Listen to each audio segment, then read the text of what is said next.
Hey guys, tonight we're going back in time, way back to the early 1900s, when you lived in someone else's mansion, worked 16-hour days, and your life depended on getting a roast dinner out without a single spot of gravy on the silver tray. We're talking about what it was like to be a servant in an Edwardian household. And spoiler alert, you probably won't survive this, but that's okay, because you're going to live it anyway, step by exhausting, coal-dusted step. So before you get comfortable, take a moment to like the video and subscribe, but only if you genuinely enjoy what I do here.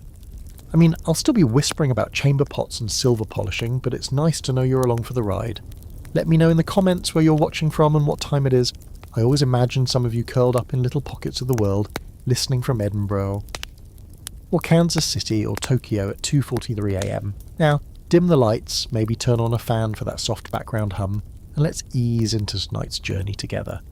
You wake before the world, not just early, Edwardian early, as in 4:30 AM in the pitch dark in a freezing little attic room, where your blanket is as thin as the excuse the upstairs maid gave yesterday for being late to tea service. The coals in your fireplace are cold.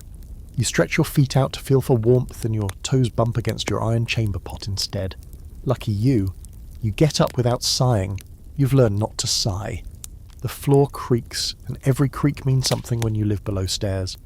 You splash water from the jug onto your face, cold enough to make your eyes sting, and throw on your uniform in ractus silence. Hair pinned up tight, apron smooth, collar buttoned, no mirror needed. You know what you look like? Invisible. First stop is the kitchen range. The cook hasn't arrived yet. She gets up at 500 theory. But it's your job to make sure the stove is lit before she stomps down the stairs, still in her slippers, demanding hot water for her tea. You grab the coal scuttle, which is always heavier than you expect, and you make your way down the corridor. The kitchen is cold, the stone floor like winter pressed against your soles. You light the kindling, coax the flame, and feed the stove its first pieces of coal like you're appeasing a hungry beast. If the fire goes out, start over, again and again until it stays lit. You don't get to rest, though. Once that fire is going, it's time to move on to the fireplaces in the drawing room, the morning room, the master's bedroom. All must be burning merrily by the time the family wakes, as if the house simply wants to be warm for them. You carry the ashes out back in a metal bucket, hoping not to spill any on your skirt. If you do, you'll need to stop and clean yourself up, and there's no time for that.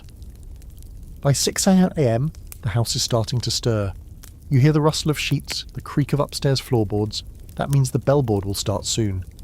Little bells connected to every important room in the house, and each with its own sound and tiny brass label. When it rings, you run, but right now you get a moment, just a sliver of one, to eat a piece of bread and maybe sip a bit of weak tea. The rest of the servants are trickling in. The hall boy, who's 12 and already has bags under his eyes. The under-housemaid, wiping her nose on her sleeve. No one says much. You're all too tired. You remember when you first came to this house? You thought it might be exciting, romantic even, like the stories in those penny novels, where a kitchen maid catches the eye of a nobleman. But mostly it's cold feet, sore hands, and learning to disappear behind doors before they open. By 6:30, you're carrying hot water to the bedrooms upstairs, balancing porcelain jugs on trays, careful not to slosh a single drop. If the water cools before the lady uses it, you'll hear about it. And if you trip on the runner carpet and spill something on the hallway rug, heaven help you. Those rugs cost more than your yearly wages. One of the jugs you carry is chipped. You know this, and so does Mrs. Phelps, the housekeeper. She's waiting to see if you'll make the mistake of delivering it to the master's room. You don't. You hand that one off to the scullery maid, who's still too new to know better. Sometimes survival is just knowing what not to carry. Historical fact, in Edwardian England it wasn't unusual for large households to employ 15 or more servants, each with a strictly defined role. And yet most people living in Britain during this time were servants or working class labourers. The glittering country homes were powered by human exhaustion. Quirky fact, the bellboards had their own sort of language. Some maids claimed they could tell which family member had rung just by the rhythm or urgency of the bell. A sharp double ring, that's the lady's maid summoning you to dress her. A lazy single ding, probably the youngest daughter wanting someone to find her gloves. There's debate among historians about just how willingly most servants stayed in service. Some argue it was a chosen stable career, especially for women offering shelter and food. Others insist that given the chance, Many would have left in a heartbeat for factory work or clerical jobs. What's certain is that the job chose you more often than the other way around. If your mother was a cook, your path was likely already set. By 7 km, the rest of the house is waking, but you're already 3 hours into your day, and you haven't even polished the silver yet. You don't use the main staircase, that's not for you. You use the narrow, creaking, steep-as-sin servants' stairs tucked into corners of the house like afterthoughts. There's one behind the butler's pantry, another hidden beside the library. They're barely wide enough for your shoulders and impossible to navigate in silence, but you've learned to move like a ghost, quick, efficient, quiet. This is your world, the Backstairs world, where your rank determines everything from when you eat to who you're allowed to speak to. You've only been here a year, but even now, the ladder of servant hierarchy is etched into your brain like scripture. At the top sits the butler, of course. He's tall, composed, with a face that hasn't smiled since Queen Victoria died. Then comes the housekeeper, Mrs. Phelps. She's half terrifying, half impressively upright. They run the house like a dual monarchy. You report to someone much lower down, a senior housemaid who only just started speaking to you in full sentences. The divisions below stairs are sharp, not just between genders, but within your own kind. The lady's maid and the valet, personal servants to the family, are near untouchable. They get better food, more privacy, and more contempt from the rest of you. Their job is to cater to individual whims, lace gloves, cologne, secret letters, and they hear things you'll never be allowed to repeat. Then you've got the upper maids, the footmen, and below them, people like you. Housemaids, scullery maids, hall boys, human wallpaper. You're not allowed to eat with the higher ranks. Meals in the servants' hall are staggered.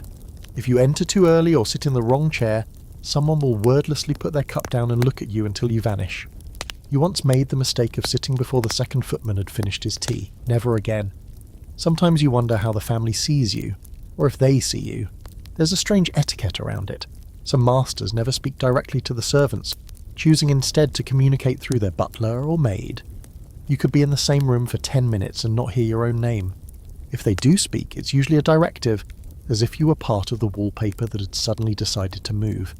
You clean rooms you're never meant to admire. You polish marble fireplaces while standing on rugs worth more than your year's wages. You dust bookcases full of titles you've never been allowed to read. It's a strange, constant dance between proximity and distance. The family might be just feet away, laughing about dinner parties or country outings, while you crouch beneath a table polishing the legs so they can rest their boots in style. Still, you learn. You hear accents from Eton, France, and somewhere in Italy that one of the guests thinks is charming. You pick up snippets of gossip and politics, usually muttered over cigars and cognac. None of it is meant for you, but knowledge leaks, and sometimes it changes you. You start to imagine things, different lives, different cities, perhaps even different yous, but mostly you work. Today the footmen are unloading new trunks, the family's cousins are arriving for a visit, which means more fires, more linens, and at least one guest who will assume you don't understand English. One of them, a colonel something or other, once mistook the butler for the estate owner and you for a statue. You held perfectly still until he walked away, never correcting him. There's a bell code system that you're still mastering. 3 short rings from the drawing room, tea, 2 from the blue bedroom, hot water, an aggressive 4 in a row. That's a problem. Either a guest is unhappy or someone upstairs has broken something valuable and wants it cleaned before anyone else notices. You learn to distinguish them by tone. The bells don't just ring, they speak. Historical fact. Edwardian households, especially among the upper classes, had finely tuned servant hierarchies that rivaled military structures. A first footman could earn nearly double the salary of a housemaid, and job roles were highly gendered and specific. Crossing those lines wasn't just unusual, it was scandalous. Quirky fact. Some large houses were built with deliberately confusing corridors to keep servants out of sight.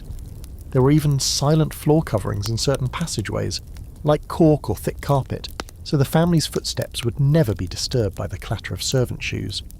There's a quiet argument among historians about just how much power the servants truly had.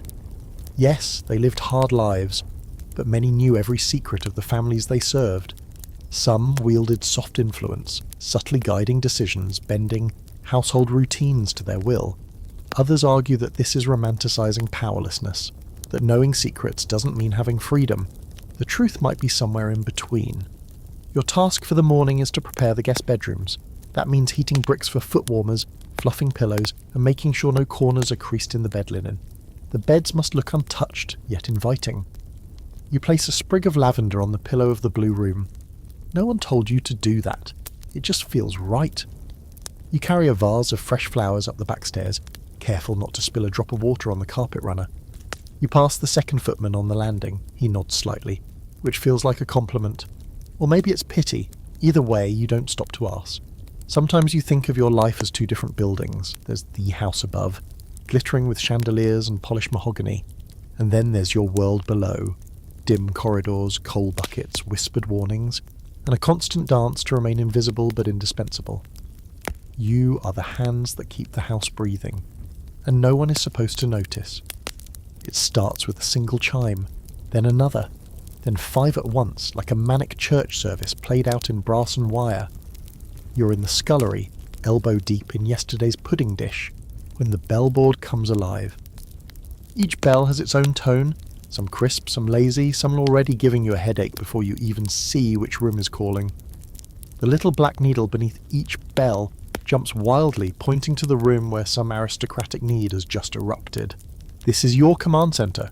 No higher servant would dream of dealing with it directly. This is your battlefield, and the board is your general. You wipe your hands on your apron, scan the board, and try to triage the chaos. Drawing room, probably tea. Morning room, the lady's maid might need assistance. Upstairs bedroom, someone's misplaced a brooch or needs help buttoning a boot. You prioritise fast and move faster. The bell system is a marvel of twisted wire and Victorian paranoia. Installed discreetly behind the walls, each room has a pull cord or button. Yank it, and the bell rings downstairs, vibrating just enough to ruin your concentration. You once heard of a grand estate with over 60 bells, each more dramatic than the last. One even had a custom chime because the lady of the house thought her requests deserved a special sound. You grab your tray and move. The bell from the breakfast room has rung 3 times in a row. That's either a real emergency or someone who doesn't know how to be ignored politely. You rush up the back stairs, careful to keep your shoes quiet. You straighten your apron as you go, practicing your blank expression. The right look is half serene, half blank. Present, but never really present. When you arrive, the request is exactly what you expected, and still somehow absurd. The mistress would like a different jam. The raspberry has too many seeds. Could you fetch the gooseberry instead? Of course you can. You smile, nod, back out of the room, and mentally curse every berry in England. You rush down again, then find the jam, and are halfway back up when the bell rings again, this time from the master's dressing room. You pivot, gooseberry in hand, and deliver both jam and dignity with a perfectly neutral nod. You're thanked with silence. In the hall outside, you nearly run into the under-footman, whose face looks flushed. He got summoned 3 times in 10 minutes, once just to reposition a chair 2 inches to the left. He mutters something about madness, and you offer a brief smile of shared misery before hurrying back down. The bells haven't stopped. They never really do. There's a rhythm to answering them, almost like a dance. Quick steps, sharp turns, mental notes. You develop instincts. Which bells can wait?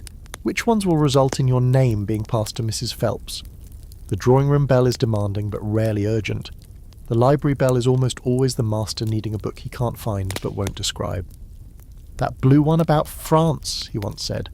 It turned out to be a red book on Italy. Historical fact. In many Edwardian homes, the bellboard was a central part of the household's operation. Some were so complex that the butler or housekeeper kept logs to track servant response times. Getting to a room too slowly could mean a demotion or worse, being labelled lazy, which was as good as being branded. Quirky fact, servants sometimes develop secret codes or systems of their own, placing a teacup in a certain spot, folding a napkin a particular way, to indicate if a guest was especially difficult or if a room contained something scandalous. One maid reportedly used a spoon-turned handle out to warn others that a visitor had wandering hands. Debate among scholars continues over just how much surveillance the bell system created. Was it about convenience or control? Some historians see it as the ultimate in labour management, instant, impersonal, relentless. Others argue that it was merely a necessity in huge homes, where yelling for a servant would have been uncivilised. Whatever the intent, the effect was the same. You were on call, always, like a human alarm system with no snooze button. By mid-morning, the bellboard slows, if only for a minute. You take the opportunity to mop the scullery floor, sweep under the sideboards, and reset the pantry. You're humming quietly some tune your grandmother used to sing when a sudden ring makes you jump. The dining room. You blink. It's not mealtime, that's unusual. You answer, and the butler is waiting. He wants everything in perfect order for a luncheon that was only just planned. 12 guests, short notice, and a full table setting expected. That means the good silver, the crystal glasses, the monogram napkins that take you 20 minutes each to fold just right. Your fingers already ache just thinking about it. Back in the butler's pantry, you begin to polish. Silver trays, forks, knives, soup spoons, oyster forks, which no one actually uses, and grape shears, which someone will. Each piece must be spotless. Your own face faintly visible in the reflection. There are over 120 pieces to prepare. And the kicker? You won't even get to eat from them. Your lunch will be cold meat and yesterday's bread in the servants' hall, and if you're lucky, a lukewarm cup of tea. As you work, the bells continue their chatter. You start to feel them even when they're silent, like phantom rings in your ears. Every clink of silver, every footstep overhead is another potential summons. You wonder what it's like to live on the other side of the wire, to pull a bell and have someone appear, smiling, holding jam. You find yourself fantasizing, not about wealth, but about stillness. A room where no bells ring, where no one speaks your name like it's a command. Just silence. A bed that doesn't feel like a drawer. A day that doesn't begin in darkness. Then the bell from the upstairs corridor rings again, and you're off, like always, like clockwork. You can always tell what time it is by the smells. Around 8, the kitchen reeks of burning toast and bacon grease. By 10, the heavy scent of boiled meats and root vegetables creeps up the stairs and into your lungs. But by noon, there's a change, a sort of freshness, a powdery sweetness in the air. That means the ladies are dressing, and your part in that ritual is about to begin. Today you're assisting Miss Eliza, the youngest daughter of the house. She's 20, which means she's mastered the art of being bored with everything. You've laid out her walking gown already, a crisp lavender ensemble with white lace at the collar and matching gloves. You ironed the gloves yourself this morning, pressing them flat and wrapping them in tissue paper so they wouldn't crease before she even put them on. You even polished the little mother-of-pearl buttons at the wrists. You're not expected to go that far, but Mrs. Phelps watches, and you're still working your way out of her bad book since that scuffed boot incident last week. In the dressing room, the air is thick with the smell of rosewater and starch. Bottles line the vanity like soldiers. Lotions, perfumes, hair tonics. Miss Eliza sits in her dressing gown, barely acknowledging you. She holds a novel in one hand and lets her head loll back in the other, expecting you to brush out her hair without tugging. It's long, dark, and full of static. You gently pull a comb through it, careful not to snag. The goal is to be invisible, yes, but also perfect. You're quiet while you work. You always are. Personal servants like you aren't meant to speak unless spoken to. But sometimes Miss Eliza chats. Not to you exactly, just into the air, like you're part of the wallpaper. She mutters about Lady Wexley's ridiculous hat from last Sunday's service. She wonders aloud if riding with Lord Marchmont this afternoon will be dreadfully dull, or just moderately dull. You smile politely and say nothing. She starts asking about the new footman. What's his name? Does he ride? You say you don't know, which is a lie. Of course you know, everyone below stairs knows everything. But you've learned not to feed curiosity, especially not that kind. Next comes the corset, and here's where things get intense. The Edwardian corset isn't designed for comfort, it's designed to reshape. Not just cinch the waist, but lift the bust, smooth the hips, and, if done improperly, prevent proper breathing. You help Miss Eliza into hers with the grace of a magician, then begin lacing. Tighten, pause, tighten again. You count the eyelets with your fingers, measure the symmetry of the lines. She exhales deeply and says, "A little more," and you tug just a fraction tighter, watching the silhouette transform into what fashion dictates she must be. Once the corset is secured, it's time for the chemise, the petticoat, the stockings with their garters. Then the dress itself, stiff and structured, with a dozen hidden buttons and hook-and-eye fastenings you've memorized by touch. Finally, for the gloves and boots, you kneel to help with the latter, guiding her feet in gently and lacing them tight. By the time she's dressed, she looks like something out of a portrait. Elegant, composed, perfect. She gives you a single nod of approval, and you retreat without a sound. You'll return to tidy the room later. Right now another bell is ringing. You rush to the master's dressing room next. His valet has requested assistance. You don't know why, but when the valet calls you don't question. He's in the middle of helping Lord Melton dress for a hunt. His lordship is half-dressed, bracing himself on the armchair while the valet struggles with a stuck cufflink. You slip in wordlessly, take the sleeve and work the button through with a twist and a snap. The valet nods at you, grudging respect, and you vanish again, like a draft under the door. Historical fact: Edwardian fashion for both men and women was intricate, time-consuming and completely reliant on assistance. Even something as simple as a morning outfit could require help from one or two servants to put on, especially with restrictive corsets, spats, button boots, and elaborate hairstyles. Quirky fact: corset lacing wasn't just a functional act. It was sometimes used to communicate. A maid who laced too tightly might be sending a subtle rebuke. A too loose corset? A warning. It was a hidden language of tugs and ties, and some servants used it with careful intention.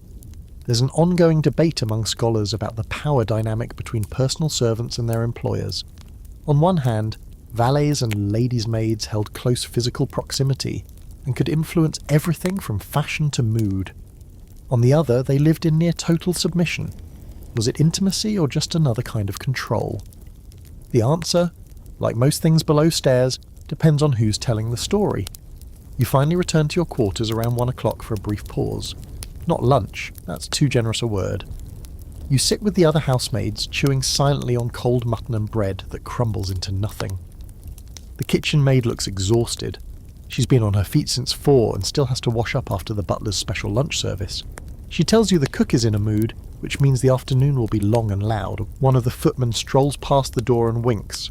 The other girls giggle. You don't. You know how that story ends. After lunch, it's time to return upstairs to check the wardrobes. Afternoon changes are common.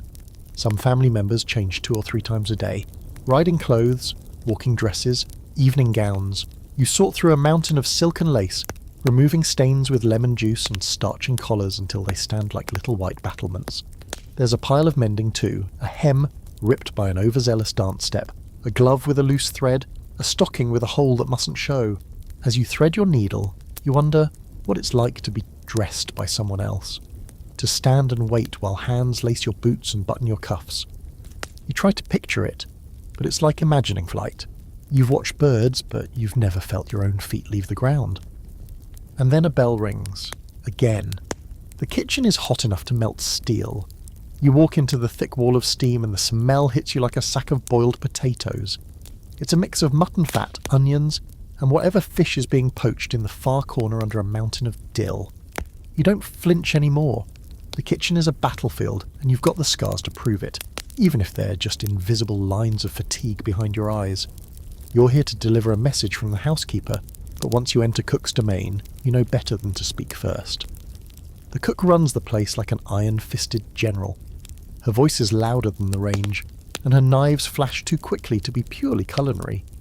She turns as you approach, wooden spoon in hand, and before you can get a word out, she's barking for you to move the basin of flour and check the bread in the oven. And you do, of course. There's no such thing as just popping into the kitchen. This is the heart of the house, and it beats to its own rhythm, faster, hotter, and always a few seconds from combustion. You dodge around the scullery maid, who's up to her wrists in grey water, scrubbing dishes from a meal she didn't eat and never will. The kitchen maid brushes past you with a tray of cold meat jelly trembling like it's nervous. The cook shouts for more suet, then changes her mind and demands someone find the celery salt, which no one has seen since spring. There's no standing still. Even leaning against a wall will earn you a sharp rebuke. Every inch of space is in motion. There are pies cooling, eggs boiling, sauces thickening, and fire roaring beneath it all. You grab a stack of plates and start drying them automatically, because it's safer to look busy. You hand the housekeeper's message to one of the footmen, who pockets it like it's a love note, then proceeds to carry a platter of aspic upstairs with all the ceremony of a royal decree. You help lay out the cold lunch in the side pantry. It's only for the family, of course. Delicate cucumber sandwiches, salmon mousse and fruit arranged in a pattern that looks more like sculpture than food. You don't dare taste it. You never have, not unless you want to risk dismissal. There was a story last winter about a hall boy who snuck a bite of pork pie. He was gone the next morning, like smoke out of the chimney. The scullery is where the real horror happens. You pass through there next, and the smell nearly floors you. Old milk, soapy water that's lost its will to clean, dishes stacked like monuments to despair. The scullery maid, poor Elsie, has her sleeves rolled up past the elbow, red arms submerged in greasy grey liquid. She looks like she's aged 10 years since sunrise. You ask if she needs help, and she gives you a look somewhere between gratitude and surrender. You don't have to help, technically, but you do anyway. You roll up your sleeves and join her, scrubbing crusted platters with a rhythm born of necessity. The two of you work in silence, just the squeak of cloth on china and the occasional groan from the drain. It's strange how quickly misery can become routine. Historical fact: the Edwardian kitchen was a theatre of class and gender. Cooks, usually women, held immense power in the domestic hierarchy, sometimes earning more than male footmen or even junior valets. But beneath them were the kitchen maids and scullery maids, the lowest of the low, tasked with endless menial labour for the smallest pay. Quirky fact: some scullery maids wore leather pads on their knuckles to protect their hands from cracking open after hours of washing. Others used goose fat or cold cream to coat their skin, but many simply worked until their hands bled. One cook reportedly insisted on using scullery maids as human timers. If their arms turned red from the heat, the stew was done. There's an academic tug-of-war over the autonomy of the kitchen. Some claim the cook ruled that space absolutely, a sovereign in starched linen, while others argue that housekeepers or even the master dictated menus, leaving little creative freedom. But the one thing everyone agrees on? The kitchen was not a place for rest. By mid-afternoon your arms ache from scrubbing and your apron is stained beyond saving. You sneak a glass of water from the pump and sit for exactly 1 minute before the next task calls. You help the kitchen maid prepare trays for afternoon tea. That means slicing cakes so neatly they look untouched, arranging sandwiches with the crusts cut off. Because, heaven forbid, a lady bite into something rustic. When the trays are ready, the footmen sweep in like peacocks. They take the best jobs, always. The carrying, the serving, the dramatic unveiling of pudding under silver domes. You hand over your tray and the second footman gives you a grin that says thanks, but not really. You go back to cleaning the kitchen table, which now looks like a war zone of flour, egg and mustard. The cook throws you a bone. She lets you taste the raspberry tart trimmings she's about to discard. Just a sliver, but the sweetness cuts through the grease in your mouth and makes you close your eyes for a second longer than you should. For that moment you feel almost human. You remember a time before this, before aprons and scullery drains. You were younger. Maybe you imagined becoming a teacher or a dressmaker. You had a favourite book and a cat that used to sleep by your feet. Then your father lost work, or your mother fell ill, or you were simply born unlucky. And here you are, scrubbing and chopping and trying to stay on the right side of the cook. The dinner shift begins not long after tea. That means more prep. Peeling potatoes, cleaning leeks, plucking a chicken that arrived that morning with feathers still damp from the rain. Your fingers ache. Your back hurts. The soles of your shoes are worn so thin you can feel every tile underfoot. The cook is shouting again, something about too much pepper in the consommé. The scullery maid drops a pan and gets a smack on the shoulder for it. You don't flinch, you keep working. Because that's what this life is, a steady climb through a day that never quite ends. And above it all, the family prepares for their evening meal, completely unaware that downstairs someone is crying over a burned sauce. You're in the linen room now, folding sheets so sharply you could use the edges to shave with. It's oddly satisfying in a way, perfect creases, precise corners, stacks that line up like books in a quiet library. But even this moment, this gentle ritual of starch and fabric, isn't peaceful, because your hands are raw from scullery work, and your back still hasn't forgiven you for yesterday's coal hauling, and because the bellboard could erupt again at any second. This is part of the daily grind. The middle hours when everything blurs together in a parade of tasks so routine your mind starts to wander. Fold the sheets, beat the rugs, dust the skirting boards, polish the stair rails. You're the invisible force that keeps the house gleaming, your hands smoothing every crease out of the world so that someone else can pretend it never wrinkled. You move on to the boot room. There, rows of the master's shoes sit like lazy soldiers waiting for attention. There are dress shoes and riding boots, wingtips and slippers, each with its own brush, cloth and polish. The smell is strong, leather, old wax, and the faint sharpness of ammonia. You sit on a low stool, pick up the first boot and begin to work the polish in with the circular motions, over and over. until the leather shines like a mirror that never shows your reflection. The boots aren't just footwear, they're a statement. The master will judge you on how they gleam, how they feel when he pulls them on. A scuff means a raised eyebrow. A crooked lace could mean being passed over for a more desirable shift next week. You don't take that risk. You finish the first pair and line them up neatly before starting on the next. There's a rhythm to it now. Wipe, buff, shine, repeat. Next comes the brass polishing. The doorknobs, the banisters, the fire irons. Anything that catches light has to sparkle. You dip a rag into the vinegar solution, already dreading the smell, and rub until your shoulders burn. The drawing room fireguard is elaborate. An ornate mess of swirls and filigree that traps dust like a spider web. You clean it anyway, thinking not of elegance, but of the calluses forming on your fingers. The family is out riding this afternoon, which gives you a brief window to tackle the upstairs rooms. You seize the opportunity and climb the backstairs, a pail in one hand, cloths in the other. You start with the nursery, where the youngest daughter has left her dolls lined up like they're awaiting trial. You dust them gently, careful not to disturb their perfect little faces. From there it's on to the morning room. Here you must be especially delicate. This is where Lady Melton keeps her porcelain. Dozens of dainty floral patterned teacups and saucers that cost more than your annual wages. You dust them with a cloth so soft it barely qualifies as fabric.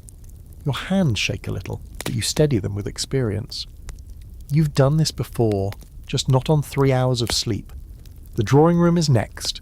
That means the rugs must be beaten, but not indoors, heaven forbid. You roll them carefully, hoist them down the back stairs, and haul them out into the yard. The rug beater is a brutal bamboo tool that makes your arms ache within minutes. Each hit sends up clouds of dust so thick you cough them out in layers.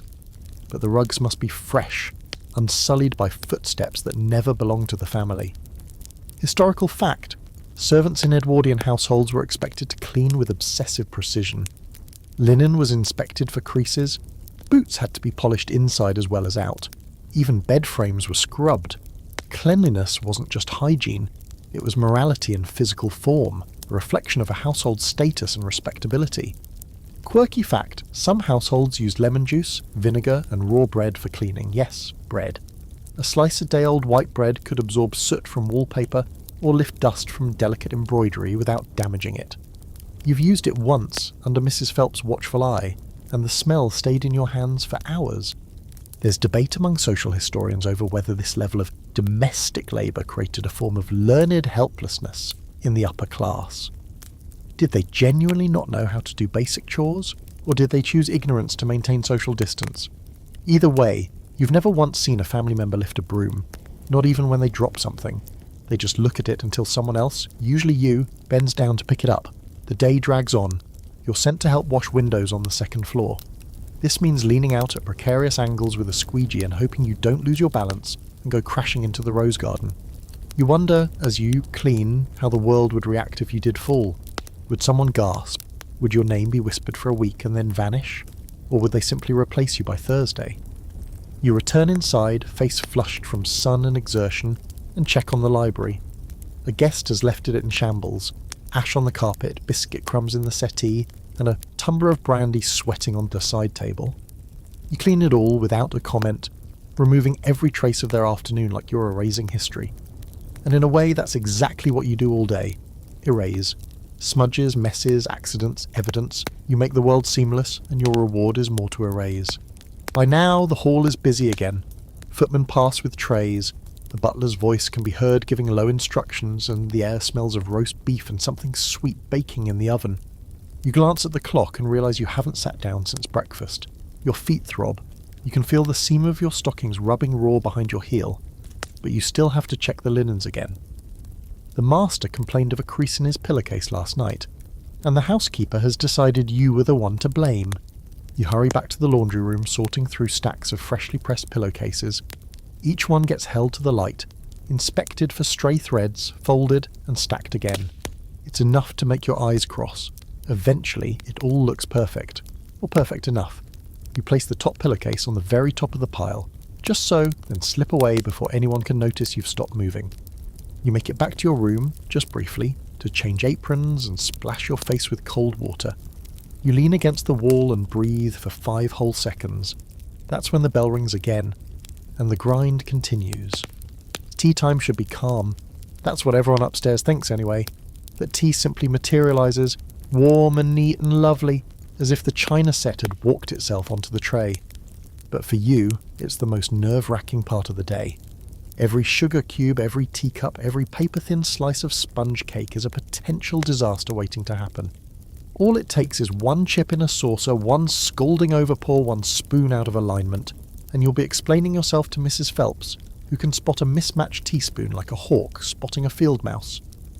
Today tea is being served in the drawing room, and that means the full display. The good china, the Wedgwood set with the gold trim that can't go anywhere near the scullery, or else he might break into tears. You polish the silver tongs and the teapot lid, make sure the milk jug is full but not too full, and align the cups precisely on their saucers. The sugar bowl must be filled with cubes only. None of that loose sugar nonsense. Someone will notice. They always do. The tray is heavy. That's the first challenge. You balance it like a tightrope walker, arms locked and spine straight as you carry it through the house. You're so focused on the surface of the tea, keeping it from sloshing, that you barely register the corridor until you've passed through it. You make it to the drawing room, heart hammering behind your ribs, and knock gently. When the door opens, you step inside like a performer stepping onto stage. No eye contact, no wobbling, no sound except the faint clink as you set the tray down on the side table. The lady of the house is already seated, flanked by two visitors. You recognise one, a vicar's wife, endlessly polite and prone to asking your name like it's a parlour game. You serve the tea carefully, clockwise, milk first, sugar second, always offering the tongs, never fingers. The sponge cake is accepted with a nod. The cucumber sandwiches are dissected as much as eaten, and one of the ladies frowns at a bit of crust that slipped past the cook's knife. Your stomach clenches. You say nothing. It's not about the food. It never is. It's about the performance, about precision and polish and a servant's hands moving just fast enough but never frantically. The second you let a tremble show, you've lost, so you stand, quiet and composed, pouring tea while your arms. Okay, and your left foot scrimnan because you stepped on a loose floorboard on your way up the stairs and twisted something you don't have time to think about. You remember when you were first taught the tea ritual? The senior housemaid drilled it into you for weeks. The angle of the pour, the placement of the napkin, how to hold the strainer without clattering it against the rim. You practiced in the dead of night with an empty pot and water, spilling all over your hands until they were red and wrinkled. She said it would save your job one day, and you believed her. Historical fact. Afternoon tea in the Edwardian era wasn't just a snack, it was a ceremony. Upper-class households used it as an informal social event, and serving it correctly was a mark of both elegance and domestic control. Servants were expected to know each guest's preferences and serve accordingly, often without being told. Quirky fact, some elite families trained their maids to serve tea silently. Literally silently. No clinking, no breathing, not even the rustle of fabric was allowed. One household in Sussex required maids to wear felted shoes and turn the doorknob with a cloth to avoid clicks. There's some scholarly debate about whether tea service was more about reinforcing class divisions than actually serving a need. After all, tea was available to all classes by this point. But in households like this, the presentation of tea, who made it, who poured it, who watched it being poured, was part of a social script that kept everyone in their place. You weren't just serving tea, you were playing your part in a larger play. You stand in the corner while the ladies sip and gossip. They don't speak to you, but they talk about everything else. Who was seen riding with whom, which cousin got engaged, what the Prince of Wales wore to Ascot. It's a parade of names and places you'll never see firsthand, but could probably write a small guidebook on, just from overhearing so much of it. You notice Lady Melton touch her teacup twice in quick succession, a signal you've come to recognise. She wants another. You step forward, pour exactly 2 fingers of tea and retreat. She doesn't look at you, but if you'd been even a second late, she would have. Eventually the ladies finish, and the tray is cleared. You lift it once more, now heavier with half-empty cups, crusts and crumbs. You manage not to spill anything, but the second you're out of sight, your arms drop and your back curls. You carry it down the stairs like it's full of bricks and thank your past self for not wearing shoes with thin soles today. In the kitchen, you hand the tray off to the scullery maid, who groans when she sees the caked on jam stuck to the cake plate. You smile sympathetically, then wipe your hands and go to reset for the next round, because there's always a next round. The second tea is sometimes informal, sometimes not. Depends on the guests. Tonight there's a chance someone might want refreshment before changing for dinner. That means putting together another tray just in case. A backup tea. You laugh softly at the absurdity of it. Tea for the possibility of tea. But you make it anyway, because that's the rule. You check on the linen napkins, just to be sure they're still crisp. They are. You press them yourself, laid damp cloth over dry linen, and ironed it with all your weight until they lay flat as calm water. One of them has a thread out of place. You pull it carefully, tuck it under, and hope no one notices. You glance at the clock. Dinner prep has already started. You have about 20 minutes before the house turns into a frenzy of candlelight and china. You take one last look at the tea tray, shining silver, delicate porcelain, neat triangle sandwiches, and wonder how something so dainty could demand so much strength. The servants' hall is rarely quiet, but it's never as noisy as when gossip starts flowing. It hums beneath the surface of everything, between the clatter of cutlery, under the shuffle of boots in the corridor stitched into the threads of freshly folded linen. Gossip is the currency of the downstairs world, and tonight it's flowing fast. You're sitting at the long wooden table, swallowing spoonfuls of overcooked stew that tastes like someone waved beef in the direction of the pot and called it a day. Your hands are sore from polishing brass all afternoon, and your feet feel like you've run the length of Yorkshire twice over. But the ache dulls as soon as someone says, "Did you hear what the second footman found behind the green sofa?" Every head turns. It's Mary, the under-housemaid, who grins with the satisfaction of someone holding a royal secret. She leans in, theatrically, letting the silence stretch a beat too long, before delivering the bombshell. A corset, laced so tight the boning was bent. Gasps, laughter, raised eyebrows. You join in the amusement, even though you're already doing mental gymnastics trying to figure out who was in the drawing room, who left when, and what sort of upper-class scandal might be hiding under the upholstery. It could be Lady Wexley's. She's been staying overnights lately, and has a habit of forgetting her gloves in suspicious places. It's not the first strange item to be discovered either. Last month someone found a torn love letter in the ash bucket. A month before that, a gold cufflink buried in the garden. The house has secrets, and those secrets trickle down, landing in the laps of the ones scrubbing the floors. Servants have eyes everywhere. You pass through rooms no one else sees at their most vulnerable. Bedrooms at dawn, dressing rooms mid-undress, drawing rooms after a little too much port. You know who drinks what, who reads which books, who sighs too often when Lord Marchmont is around. You know who cries quietly when no one else is listening, and who listens when they shouldn't. But it's not just the family that gets gossiped about. The servants' hall has its own hierarchies and dramas.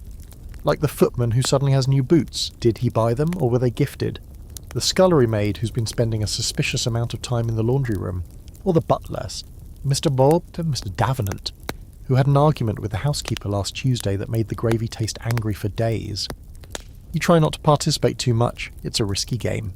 Gossip might be entertainment, but it's also ammunition.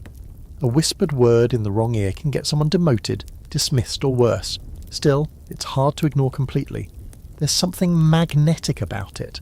The thrill of knowing something you shouldn't, and the rare dangerous feeling that maybe you're in on the story instead of just dusting around it. Tonight, the story drifting through the servants' hall is about the eldest son, Mr. Charles, and his late-night walks. Apparently he's been seen sneaking out of the east wing after midnight, wearing his evening coat and carrying a flask. The theories fly like pigeons in a courtyard. A secret lover? Gambling debts? Ghost hunting? The cook rolls her eyes and mutters, "He's probably just relieving himself where no one can see." Men always think their business is more mysterious than it is. Still, the idea of a moonlit rendezvous is more interesting than the truth, so the stories keep spinning. You take another bite of stew and let yourself be pulled into it. Historical fact. Servants' halls in Edwardian mansions were the nerve centres of below-stairs life. They weren't just places to eat. They were for planning, observing, venting, and, most importantly, spreading gossip. It was how news moved through the house long before any letters or messages reached official ears. Quirky fact, some households posted strict no-gossip rules with written signs in the servants' quarters, often ignored. In one estate, a fake gossip ledger was kept as a joke, where maids would scribble satirical entries about who wore what or who dropped a teacup on purpose. It disappeared mysteriously one day, and was rumoured to have been confiscated by the butler. There's debate among historians about how much power gossip really gave servants. Some say it offered a kind of subversive control, a way to reframe or resist the upstairs narrative. Others argue it was simply a survival mechanism, a release valve for people whose voices didn't matter officially. But no matter which theory you favour, one thing's certain: gossip was everywhere. As the stew disappears and the bellboard starts twitching again, the mood shifts. One by one, people get up, brushing off crumbs and complaints, returning to their posts like chess pieces, sliding back into play. You rise too, but slowly. Your body protests every movement, but your mind is still half caught in the tales of corsets and midnight strolls. Back in the corridor, you pass the butler, who gives you a single measured glance. It's impossible to read. He could know something. He could know everything. That's what makes him terrifying. Mr. Davenant has ears sharper than the bellboard, and eyes that have seen 5 generations of foolish heirs grow up and disappoint everyone. You return to the drawing room just in time to clear the last teacup. The lace doilies are only slightly stained, thank heaven. The ladies have gone to change for dinner, and the silence in their wake is almost holy. As you collect the plates, you notice a lipstick print on one of the cups, not the mistress's shade. A flash of red where there should have been rose. You pocket the cup's location in your memory, not because it's your job, but because information is power. Even if you never use it, just having it feels like something solid in a world where everything slips through your fingers. Later, as you dump the tea leaves into the bin and wipe your hands on a towel that's seen better days, you hear laughter from upstairs. The kind that's a little too loud. The kind that comes with secrets. And you think, not for the first time, that everyone in this house has something to hide. You know you're not supposed to use the main staircase. That's a golden rule, almost sacred. Servants don't cross the threshold of marble unless invited, and even then, only with their eyes lowered and their shoes silent. But tonight, with the house in full swing for dinner and the back corridor blocked by a stack of linen baskets and a very grumpy kitchen maid cursing under her breath, you take the risk. Just this once. Just a shortcut. No one will see. You hold your breath as you step into the wide hall, candlelight flickering off the polished banisters and mirrors so large they reflect not just your image, but the years of polish your hands have rubbed into them. The floor is slick beneath your shoes, waxed so thoroughly you have to adjust your steps to avoid slipping. You move carefully, tray in hand, heart pounding in your ears louder than any bell. The main staircase curves like a spine at the centre of the house, grand and sweeping, built not just to connect floors but to show off to guests how very important it is to own something so utterly impractical. Tonight, it's silent except for the faint strains of piano music drifting from the music room. Someone is playing Schumann, badly. You count your steps. 10 to the landing, 12 more to the upper hall. If you're quick and careful, you can drop off the tray in the guest room and disappear before anyone notices. But halfway up, you hear a door open.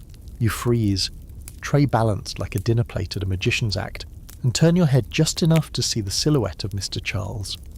He doesn't see you at first. He's too busy straightening his waistcoat and adjusting his hair in a nearby mirror.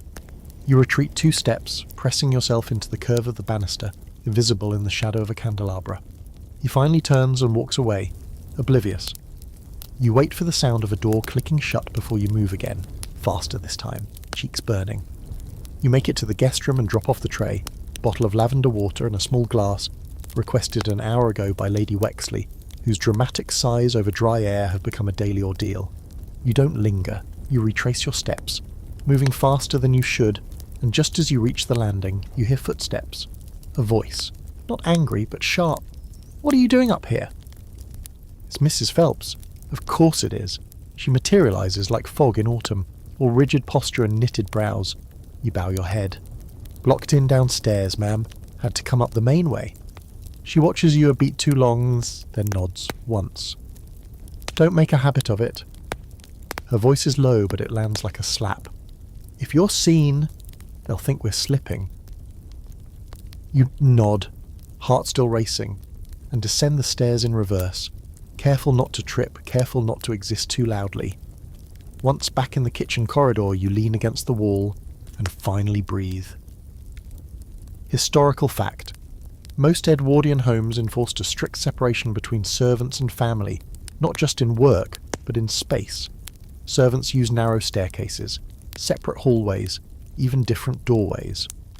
Being seen in the wrong part of the house could lead to punishment or dismissal, especially if it occurred during formal hours or in view of guests.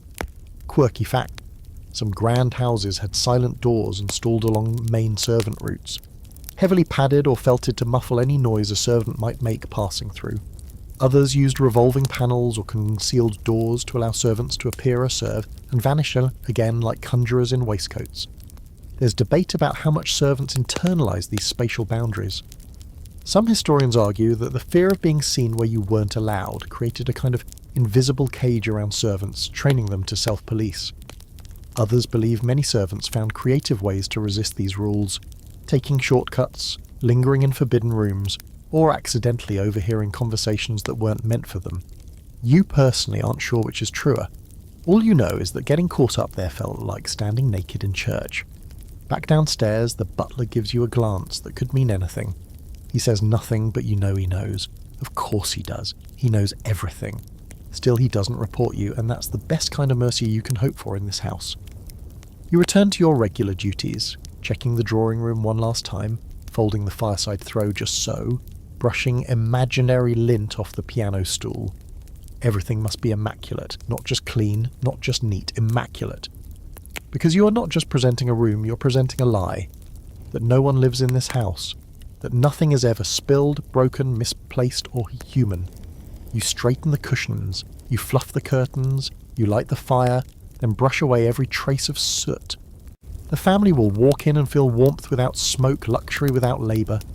They'll sit down and sip port and admire each other's collars, while their shadows dance across walls you scrubbed only hours ago, and no one will thank you.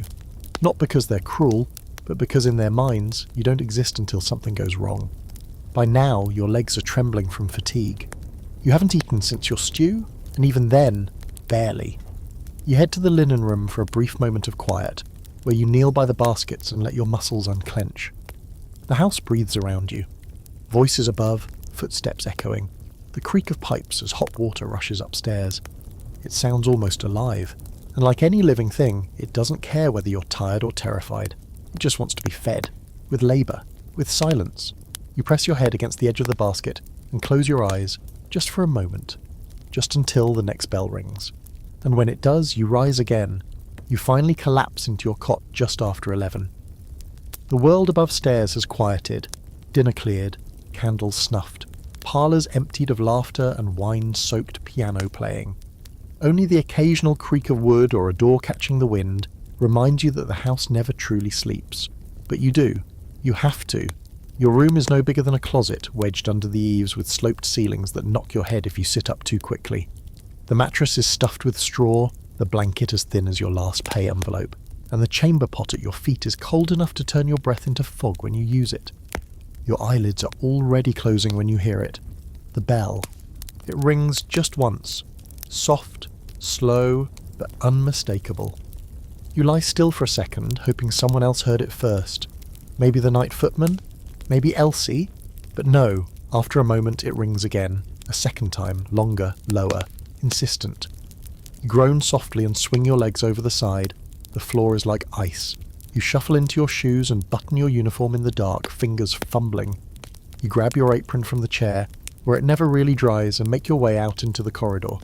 The upstairs hallway is dim, lit only by the occasional sconce left burning overnight.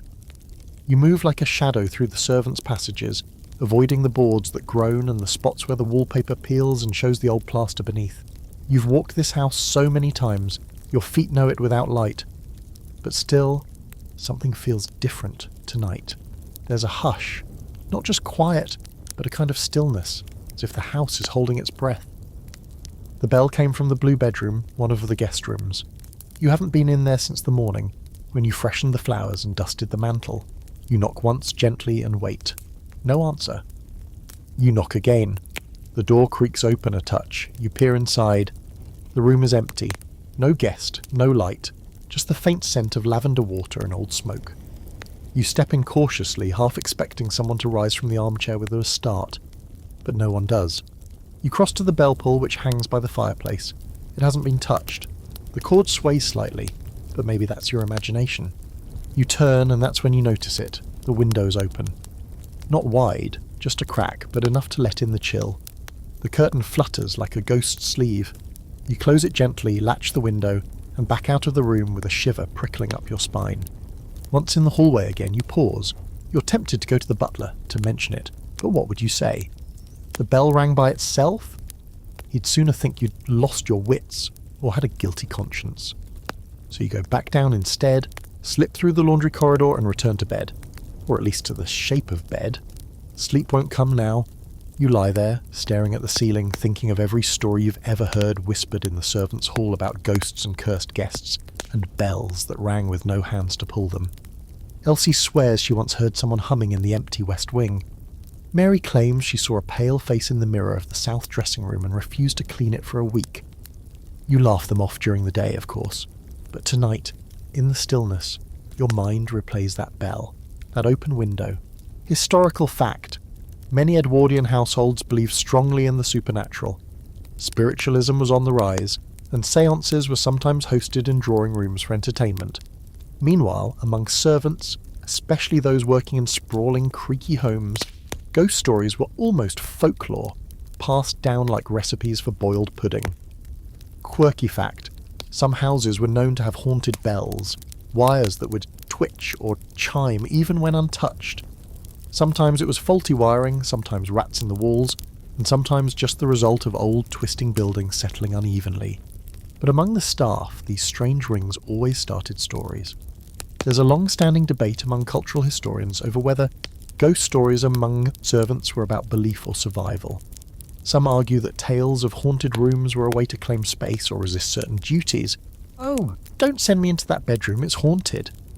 Others believe they were a form of bonding, uniting staff through shared superstition in an otherwise rigid and divided world. Whatever the reason, you're not the first servant to stare at the ceiling wondering who or what rang the bell. Eventually the dawn creeps in like a soft intrusion. Grey light seeps through the cracks in the shutters, and somewhere below you hear the first clatter of coal being shoveled into the range. The house is waking up again, and so are you. You swing your legs over the side of the cot, groaning as your joints protest. Your back feels like it's been twisted into knots overnight, your neck stiff from sleeping too still, afraid to roll over and disturb the silence.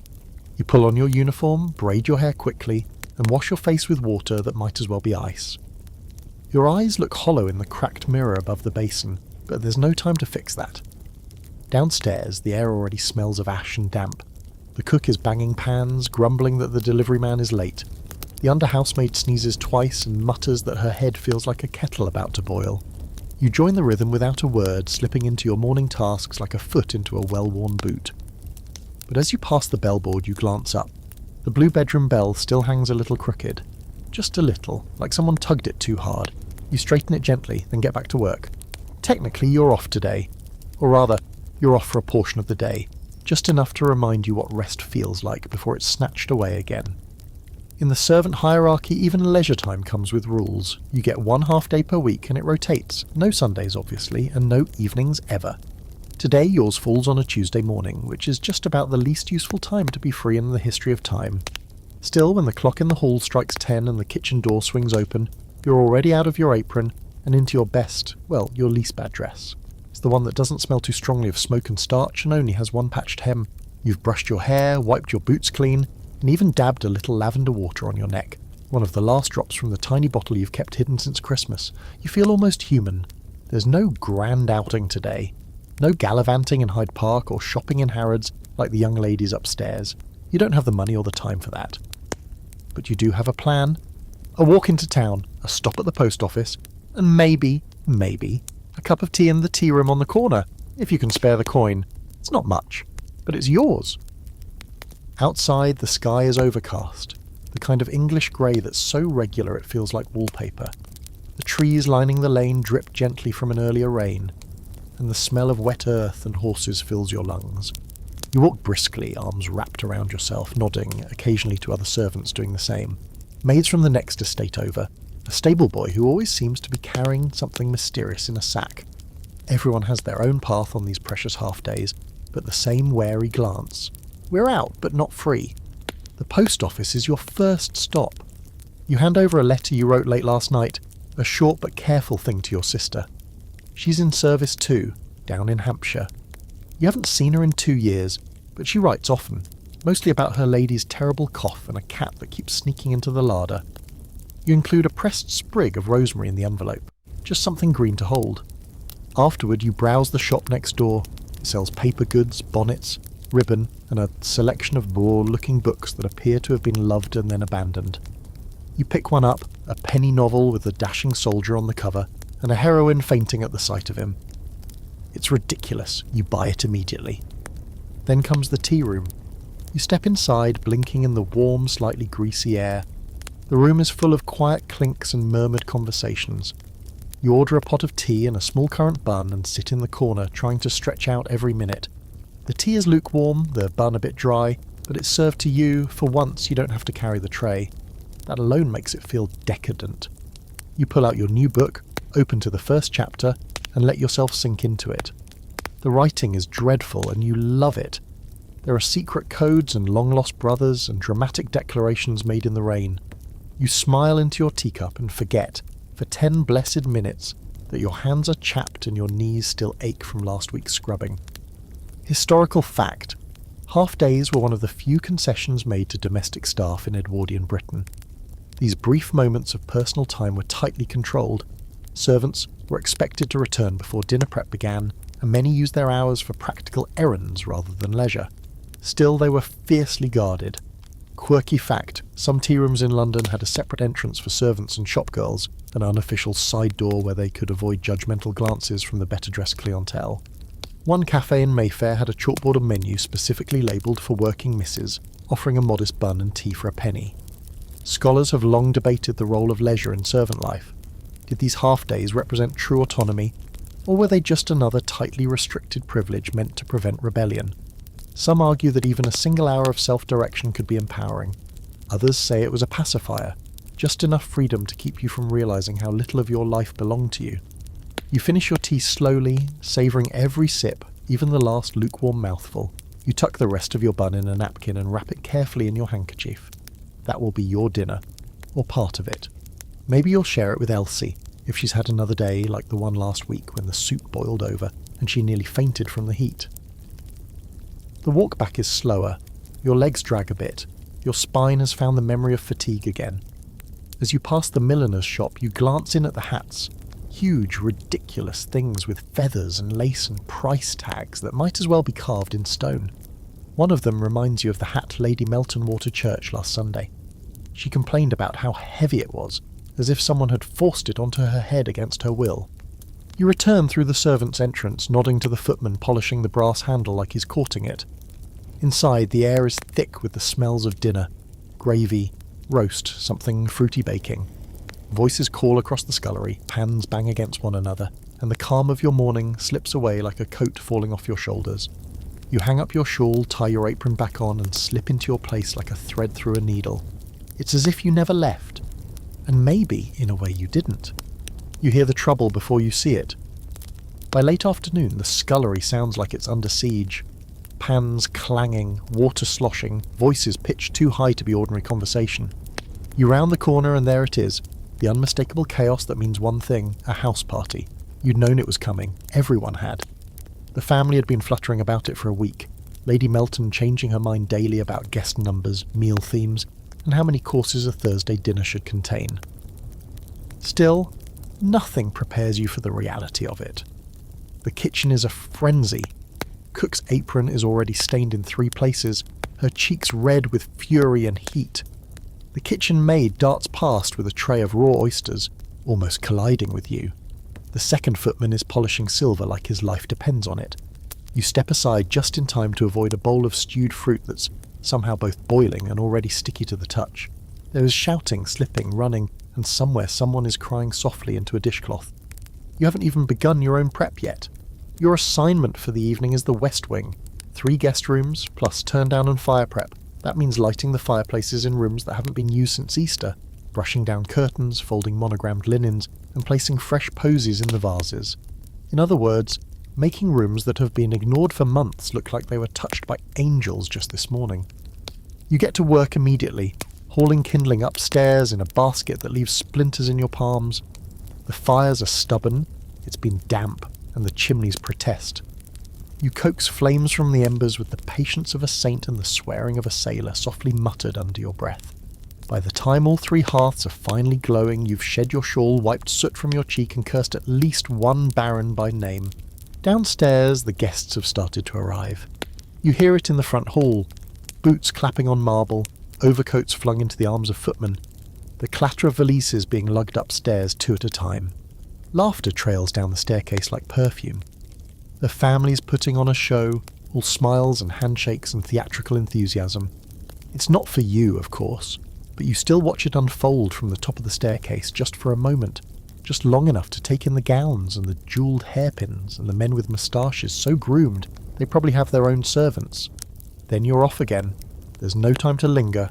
You help the lady's maid with one of the guest trunks, Lady Lavinia's, the notorious overpacker. It takes 3 trips just to bring her boxes upstairs. Inside are not only dresses, but shoes in velvet pouches, perfumes from Paris, and an alarming number of silk stockings in very daring colours. She doesn't even glance at you as you unpack them, but her dog does, a tiny puff of fur named Percy, who growls when you reach too close to his travel basket. Dinner is the real ordeal. Not for the guests, of course. They glide into the dining room in their silk and finery, discussing horses and opera, and how terribly amusing the king was last week. For the staff, it's a gauntlet. 12 courses. That's 12 times you'll carry hot plates into a room where you are not to be seen, nor heard, and absolutely not to speak unless someone drops something or sets fire to a centrepiece. The butler calls out orders like a field marshal. First comes soup, then fish, then game, then beef, then salad, then cheese, then pudding, then fruit, and on until your head swims with it all. You serve, you fill, you clear, you wipe and carry and nod and vanish. You refill glasses without being asked, catch the drip of gravy before it lands on Lord Everston's cuff, and somehow manage to keep a footman from sneezing near the souffle. It's exhausting, and you haven't even hit the halfway point. Historical fact: Edwardian house parties were sprawling affairs, often lasting several days. The upper class saw them as social obligations and opportunities to matchmake, gossip, or broker discreet deals. For servants, they meant double, or even triple, the usual workload, with no increase in pay and certainly no sleep. Quirky fact: some guests brought their own servants, who would then descend into your already packed servant quarters. This often created territorial skirmishes over everything from coal buckets to washing lines. It wasn't unusual for 2 ladies' maids, one resident, one visiting, to get into whisper fights over who had access to the better laundry soap. Scholars disagree on the actual impact of these events. Some argue that house parties were critical to maintaining elite power structures, reinforcing social networks that determined marriages, political alliances, and even inheritances. Others point out that the majority of the labour and the stress fell on the invisible class below stairs, whose sacrifices were necessary for the illusion of effortless leisure. The worst part of the night is the waiting. After the main courses are done, after the wine is flowing and the laughter is rising, you linger in the corridor like a ghost, listening, watching, ready to fetch a forgotten fan or a shawl or another bottle of champagne. You keep your hands folded, your face neutral, your ears open. You overhear everything and remember none of it. At least that's the rule. The party spills into the music room, then the drawing room, then the library. People wander like moths. At one point, Lady Lavinia asked you to find her a different book, the one with the red spine about Portugal. You find it in 20 seconds. She doesn't say thank you. By the time the guests finally retire, it's after 1 in the morning. You still have to tidy, empty the ashtrays, straighten the pillows, refill the wash basins and turn down the beds. You work on aching legs and numbed fingers, wondering how it's possible for a single person to shed so many gloves in one evening. You return to your room long after the last light has gone out. You fall into bed fully dressed, without even washing your face, and still you dream of trays and bells and footsteps that never quite stop. You wake up to stiffness, not the usual dull ache in your legs or the sore spot in your lower back from bending over hearths all day. This is sharper, sneakier, creeps up your shoulders and sets up camp in your neck. Your fingers feel thick. Your left foot has a new blister from those boots that are technically regulation but haven't fit you properly since Easter. Still, you get up. You always do. Today the house is quiet in that unnerving way it gets after a big event. like it's collectively nursing a hangover.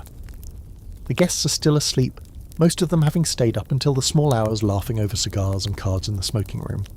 Even the butler's voice sounds half a pitch lower when he gives the morning orders.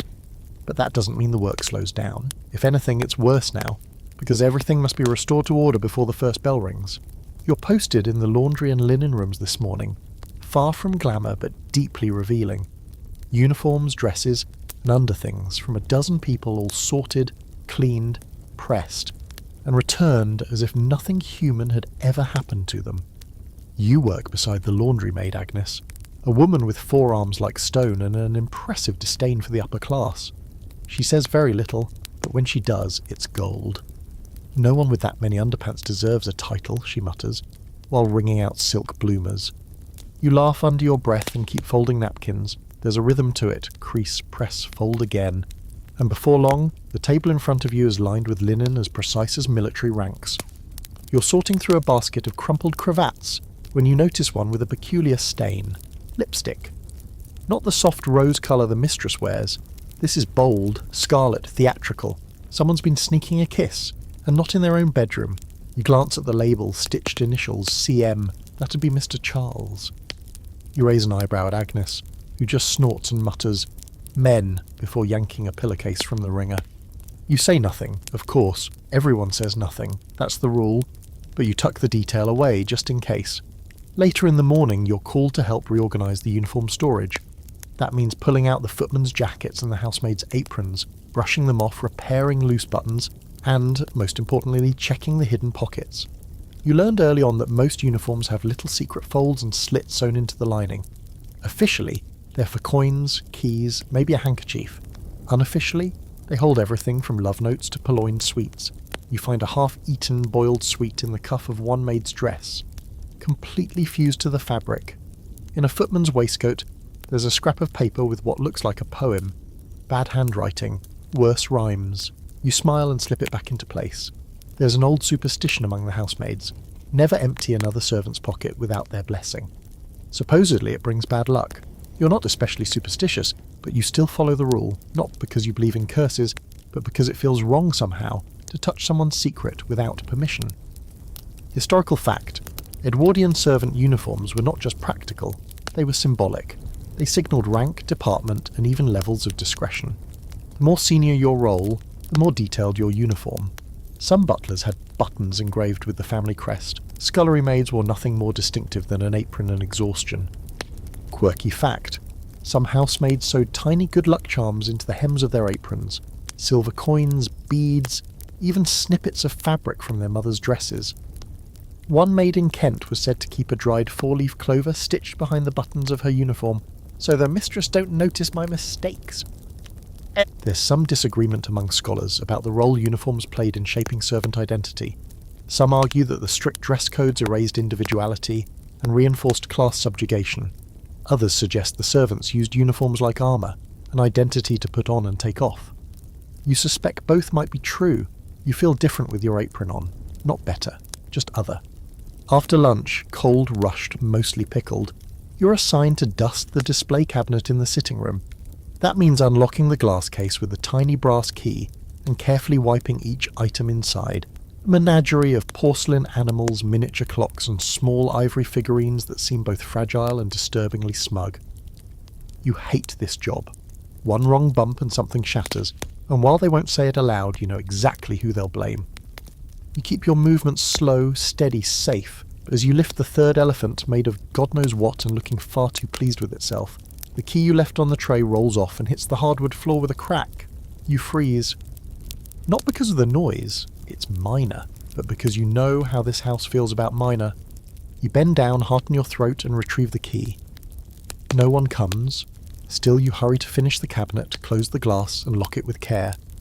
When you leave the room, you can't shake the feeling that those little porcelain faces are still watching. You return to your quarters for a short break, 10 minutes if you're lucky. You sit on the edge of your cot and unpin your hair. It falls in tired waves around your shoulders, smelling faintly of smoke and starch and violets. You rub your temples and close your eyes. Maybe, if you don't think too hard, you'll remember what it's like to be a girl and not a gear in a very expensive, very exhausting machine. The bell rings. Of course it does. You pull your apron back on, tighten the knot, and step out into the corridor. Back to your uniform, back to your duties, back to the house. You always know when the butler enters a room, not because he stomps or makes a fuss, quite the opposite. It's the silence that follows him, the ripple of posture adjustments and lowered voices that spreads like a cold draft through the servants' hall. His name is Mr. Davenant, and if the house had a soul, it would wear his face. You've never seen him run, raise his voice, or even appear remotely dishevelled. He is composure incarnate, with cuffs always starched, his collar blindingly white, and a pocket watch that never leaves his side. You've watched him from a distance for months now. He's not cruel, not exactly, but there's a coldness to him, a precision that makes your own movements feel clumsy in comparison. He knows every inch of this house, every key, every whisper, every drawer that doesn't shut quite right. If something is out of place, he finds it. If someone steps out of line, he knows before they do. Today you're summoned to assist him in the wine cellar, a rare assignment for someone of your rank. At first you think it's a mistake, then you think it's punishment. Then you stop thinking altogether because he's already calling your name with the same gravity one might use to read out a verdict. You follow him down into the cellar, the air growing colder with each step. The walls drip with age, lined with shelves that bow under the weight of bottles older than you. The dust down here smells expensive. Mr. Davenant moves between the racks like a priest through a sacred archive, tapping each bottle with long, deliberate fingers. 6 red, he says without looking at you. 2 port, 1 Madeira, carefully. You gather them quickly, cautiously, cradling the bottles like newborns. He watches, not you exactly, but the way you hold the bottles, how your fingers grip the necks. It feels like a test. Probably is. You've heard stories, of course, everyone has. That he was once a soldier, that he worked in a duke's household before this one, that he carries a letter in his pocket he's never opened. He's been with the Meltons for decades, longer than anyone else below stairs, longer than some of the family themselves. When you finish arranging the bottles into the basket he's laid out, he nods once. Good. Don't bruise the corks. You bite your tongue and don't ask what that means. He knows you're not used to this task, but he doesn't offer instructions. He just expects you to learn. By watching, by listening, by not failing. You follow him back upstairs, carrying the wine like it contains state secrets. Maybe it does. With the amount the Meltons drink, it wouldn't surprise you if most of the family's diplomacy is settled over brandy. Once back in the pantry, he begins inspecting the glasses for the dinner service. Each one is held to the light, turned, examined for fingerprints or smudges invisible to your eyes. You're told to polish them again, even though they already gleam. You obey. As you work, he speaks, softly, almost absently. Do you know why the glasses are shaped differently? He asks, still not looking at you. You hesitate. For the type of drink? Correct, he says. Burgundy, Bordeaux, claret, sherry. Each has its own shape because people like to think their wine matters more than it does. You stifle a smile. That might be the closest thing to humour you've ever heard from him. He finally looks at you. His eyes are sharp, ice blue and unblinking. A good servant, he says, anticipates the needs of the house. A great one ensures no one ever has to speak them aloud. You nod. You don't trust your mouth to answer properly, not when it's gone dry with nerves. Historical fact, the butler was the highest-ranking male servant in an Edwardian household, entrusted with everything from the wine cellar to the household accounts. In many homes, his authority rivaled that of the housekeeper, and he was often more intimately familiar with the master's business than the master's own family. Quirky fact, some butlers developed their own shorthand or symbols to track wine inventory and bottle usage, keeping secret ledgers in code. It was a way to maintain control and protect against accusations, especially in homes where liquor had a habit of vanishing faster than expected. There's a debate in social history circles about whether butlers held real power or simply the illusion of it. Some believe they were trusted advisors, even manipulators behind the scenes. Others argue that no matter how trusted they were, they still slept below stairs and could be replaced the moment they stumbled. The truth you suspect lies in Mr. Davenant's silence. Unshakable, unremarkable, and absolute. Later, after the glasses are arranged in perfect rows and the wine bottles are cradled in cloth like relics, he dismisses you with a nod. No thank you, no well done, just a nod. But it feels like applause. You leave the pantry and step into the hallway, blinking at the light. Your hands are stiff from polishing, your back still sore from yesterday's linen haul, but something in you straightens. You passed a test today, maybe only just. Maybe he'll never ask you again, or maybe, if you keep watching, keep quiet, you'll learn more than anyone else below stairs ever gets to. The hall boy passes you in a rush, muttering about spilled soup and the cook's wrath. You offer him a sympathetic glance and keep walking. Past the servants' stairs, past the dining room, back to your duties. There's silver to polish, table linens to inspect, a vase of tulips to rearrange because someone decided orange looks too aggressive. As you pass by the main staircase, you catch a glimpse of the family descending. Lord Melton is red-faced and laughing. Lady Melton looks like she hasn't smiled in a week. Mr. Charles trails behind, adjusting his saddle cuffs, his eyes scanning for something or someone just out of reach.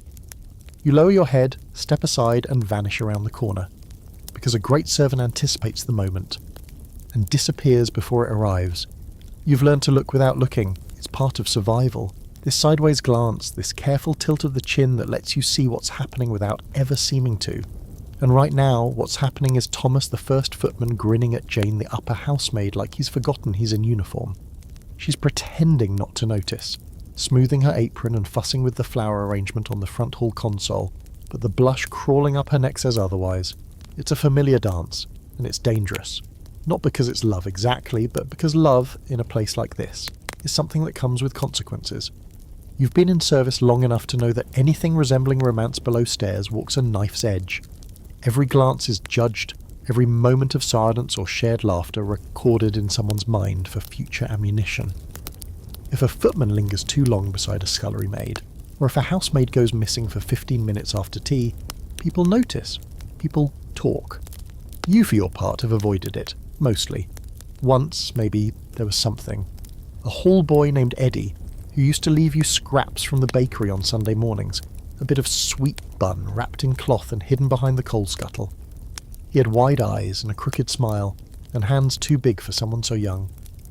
He's gone now, taken on as a deckhand on a ship bound for South Africa. You still think about the last time you saw him, just a glimpse as he walked away through the kitchen garden, coat over his shoulder, never looking back. That was over a year ago, and you haven't let anyone in since. There's no space for softness here, not when you share walls that are too thin, schedules that never align, and a future that hinges on someone else's whim. Still, watching Jane giggle behind her hand as Thomas delivers a tray of cutlery to the dining room, you feel something tighten in your chest. Not jealousy, not quite, just remembering. The house itself seems to conspire against affection. There are rules, both spoken and not. The housekeeper will turn a blind eye to a stolen glance, maybe even a letter or two, but only as long as it doesn't interfere with duty. And if it goes further, if someone gets careless or foolish, there are stories. One girl let a stable hand sneak up the servant stairs. He tripped on the runner and broke his ankle. Both were dismissed by morning. Still, feelings bloom where they shouldn't. In whispered conversations beside the coal bins, in slow smiles passed across laundry lines, in letters slipped into uniform pockets and memorised before being burned in the hearth. You've even seen Mrs. Phelps intercept one, open it right there in the hallway, read it, fold it, and say nothing, just hand it back with that cold little smile of hers that means, "You're lucky I didn't tell the master." Historical fact. Romantic entanglements between servants were common, though rarely tolerated for long. Employers often enforced rules forbidding fraternisation, especially between male and female staff. Marriages were occasionally permitted, but often one partner would have to leave the household afterward, sometimes immediately. Quirky fact, some servants developed clever ways of communicating love or affection without words. Handkerchiefs folded a certain way, cleaning cloths left in specific patterns, even shoes polished to different shines depending on mood. It was a secret code, right beneath the noses of those who insisted everything below stairs remain impersonal. There's academic debate about whether such relationships offered genuine escape or only further entrenched servants in a cycle of dependency. Some historians argue that love within service households created moments of hope and solidarity. Others believe it made the system self-sustaining, encouraging loyalty through personal ties rather than fair treatment. You suspect the truth lies in the middle. Love doesn't free you here, but it softens the chains. Later that afternoon, you catch Jane alone in the linen room. She's folding napkins with mechanical precision, humming a little tune under her breath. You raise an eyebrow, and she blushes again. "It's nothing," she says. Really, just silly talk. You don't press, you know better. But you glance down at the napkins. The corner of one is folded the wrong way, up instead of down. A signal, maybe. A message for someone who knows how to read it. You change the subject and offer to help her finish. Between the two of you, the stack disappears quickly. The quiet hum of work returns, the kind that covers thoughts too private to share aloud. That evening, as you're delivering water to the upper bedrooms, you spot Thomas again, this time in the corridor near the music room, pacing slightly, adjusting his collar like he's preparing for battle. You pass without speaking, but you catch the flicker of nervous energy in his posture. You wonder how far he'll go, if he'll slip Jane a note during dinner service, if he'll ask her to meet him behind the stable, if he'll make a mistake that cost them both. And you wonder, if it were you, would you risk it? You return to your room that night and find a scrap of paper under your pillow. It's folded neatly. You open it slowly, heart already beating a little faster. But it's nothing romantic, just a message from Elsie. "Don't forget the fire irons for the blue room, Mrs. P is checking." You smile despite yourself. But for a moment, it had felt like it could have been something else. And that in this life is sometimes enough. There are rules, and then there are the rules.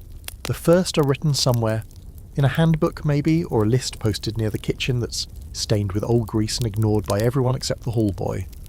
Those are the obvious ones. Be on time, don't use the main staircase, no idle chatter above stairs, uniforms clean and collars straight. But the second kind, the real rules, aren't written down.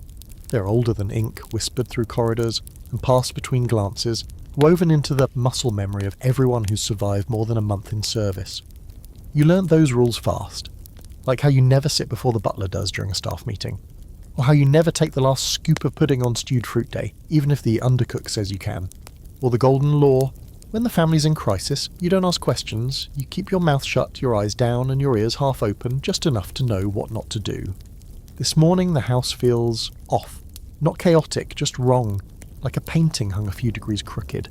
The bells have been quieter than usual, but not in a good way, more like the quiet you get before a thunderstorm hits. You notice it in the way Mrs. Phelps carries her clipboard, closer to her chest, like a shield. You hear it in the butler's voice, clipped and dry. And the cook, she's humming. She only hums when she's nervous. You're dusting the banister when you hear the first sharp bark of Lady Melton's voice from the library. Not the usual scold about jam jars or footmen walking too loudly, but something colder. Then comes Mr. Howes, Mr. Charles. Lower, grumbling, the word embarrassment sliding through the air like a knife. You don't catch the whole thing, you don't need to. You know something's broken upstairs, and all of you below stairs are expected to mop up the mess. Later, at the staff meeting, the butler confirms it.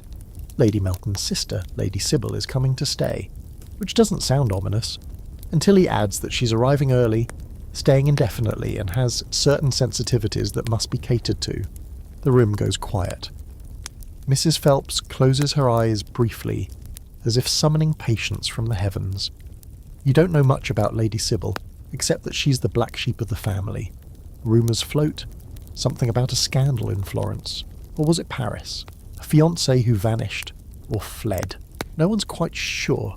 She's barely been seen in years, and now suddenly she's returning to the family manor like a bad dream that's remembered itself. The rule in situations like this is simple. Don't get involved, don't get curious, don't think you can be helpful by asking questions, and definitely don't try to be friendly. You'll be burned before you even realise you've lit the match. Still, you're assigned to prepare her room. The east bedroom hasn't been used in ages. It smells like mothballs and old carpets. You scrub the fireplace until your arms burn, beat the rugs into submission in the yard, and open every window wide. You add a posy of fresh lavender to the mantel, not because you're told to, but because something about it feels right. While you're making the bed, Jane wanders in with a pitcher of fresh water. "Think she's mad?" she asks, without looking at you. Depends who you ask. "I heard she speaks to birds. I heard she got arrested in Italy." Jane raises an eyebrow. "For what?" You shrug. "Depends who you ask." You both laugh quietly, but not for long. The east corridor carries sound too easily. That afternoon the family is in a twist preparing for her arrival. Lady Melton is pacing through the drawing room rearranging pillows that don't need arranging. Mr. K call me. Charles disappears into the wine cellar twice, and comes back without a bottle either time. The younger daughter, Eliza, just rolls her eyes and announces to the room that she hopes Sybil is mad. At least then she'll be interesting. The tension trickles down the hierarchy like cold soup. The butler snaps at the second footman for breathing too loudly. The cook curses at the veal as though it personally insulted her. Even the dog, Percy, seems more neurotic than usual, barking at the air near the staircase. Historical fact: unwritten rules governed much of the servant experience in Edwardian households. These social codes were passed down informally and dictated behaviour just as much as formal instructions. Breaking one, often without realising, could lead to censure, ostracism, or quiet dismissal. Quirky fact: some houses developed their own signal systems among staff. A towel folded over a chair meant a guest had left in a mood. A silver knife laid sideways on the scullery table meant the cook was not to be disturbed, and a chamber pot left outside a door at the wrong angle could mean a guest was unwell, or something far worse. There's ongoing debate among scholars about whether the strict adherence to these unspoken codes created a deeper social structure among servants or merely reinforced the class divide. Some argue it offered stability and pride. Others believe it taught people to accept invisible chains. You think it might be both. A rule can protect you or trap you. It just depends on who's holding the key. Lady Sybil arrives just before dinner. You don't see her directly, not yet, but you hear her voice float up the servants' stairwell as she enters the hall. It's different. Lower, smoother, confident in a way most ladies of the house are not. You hear laughter that doesn't match the family's. It sounds genuine. Later, after dinner is cleared and the wine has been poured, you're sent up to light the fire in her room. The east bedroom is already warm, but you build it anyway, careful with the kindling brushing soot from the tiles. As you kneel, you hear her enter behind you. You rise slowly, bowing your head. "Don't stop," she says, voice light, a little amused. "It's a lovely thing to watch someone build something warm." You glance up just for a second. She's smiling. Not at you, but not at you either. You nod, gather your things, and leave. A new rule, you decide as you descend the stairs. Don't look too long at the ones who smile. They're the most dangerous of all. You've handled a lot of messes in your time. Chamber pots left too long, broken china from guests who talk with their hands. That incident with the dog and the roast duck you're all supposed to pretend never happened, but nothing prepares you for the disaster you find in the silver drawer. It starts like any ordinary morning. You're helping the second footman polish the service pieces for the afternoon luncheon.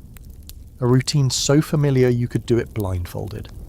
The silver drawer creaks as you pull it open, same as always. You reach in to lift the tray of dessert forks and your fingers freeze.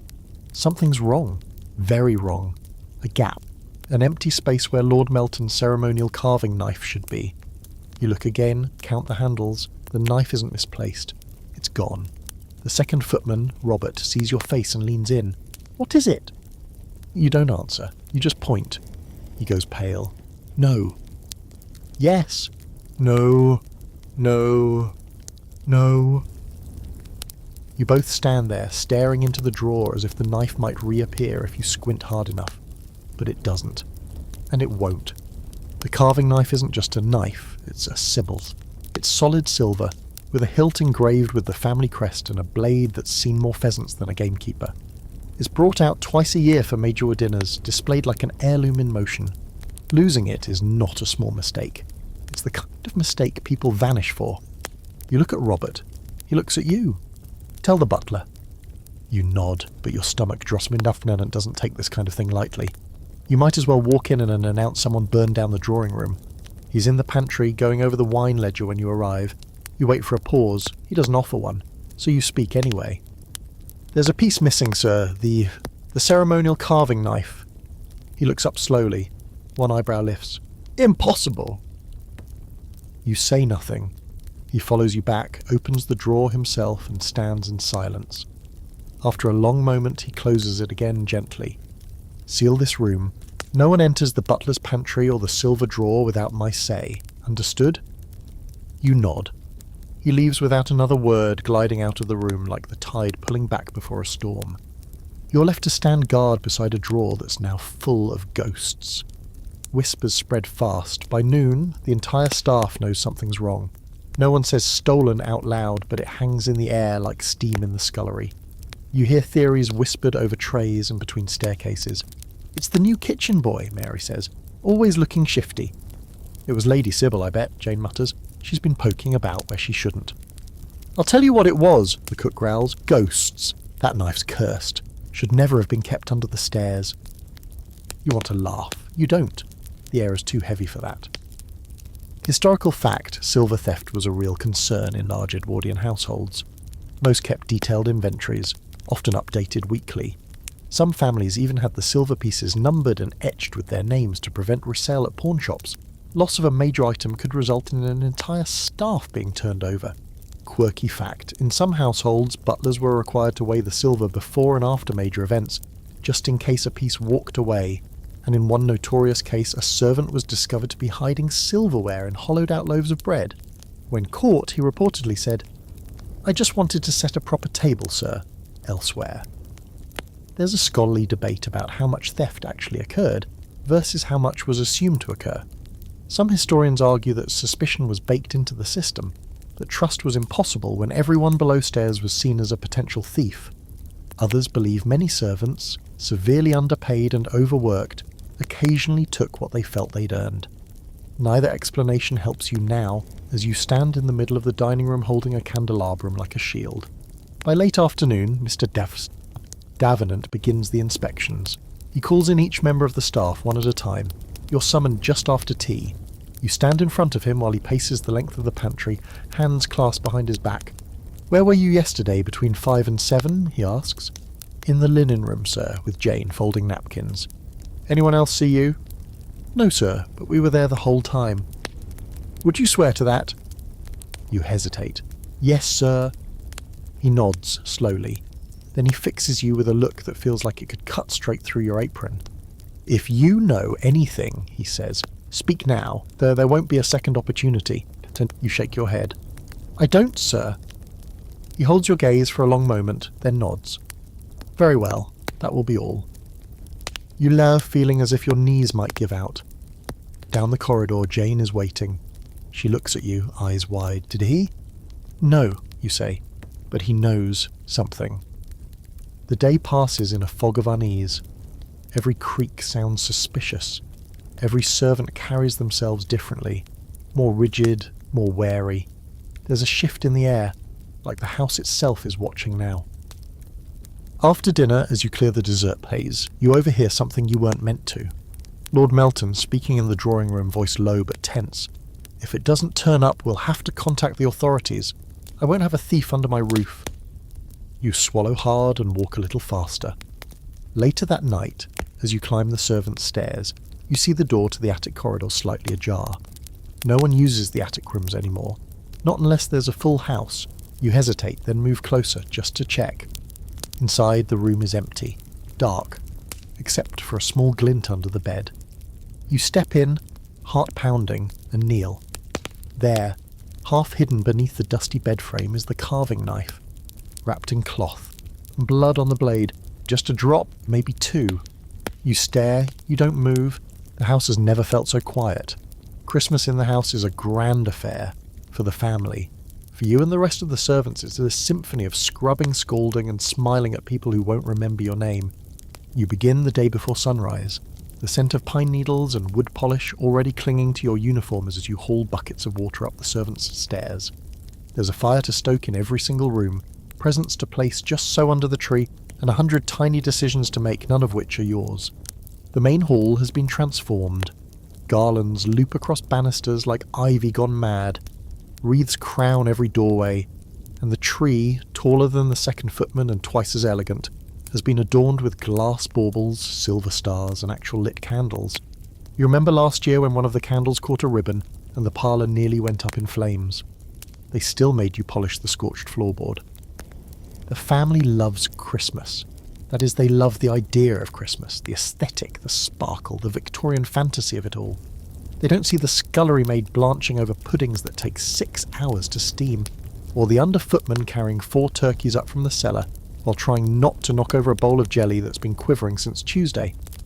You're assigned to dining room duty today, which means silver, linens, and the long, long table that has to look effortless.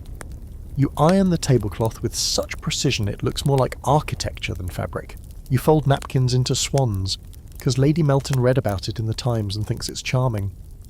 You line up the crystal glasses so perfectly they reflect the candles in miniature rows of flame. And then there's the meal. The meal. A feast, a show, an Olympic event for cutlery. Goose, turkey, roasted vegetables, potatoes 3 different ways, because variety is elegance, plum pudding doused in brandy and set alight in front of everyone like a circus act. You and the others serve it in synchronised silence, a dance of trays and ladles and aching backs.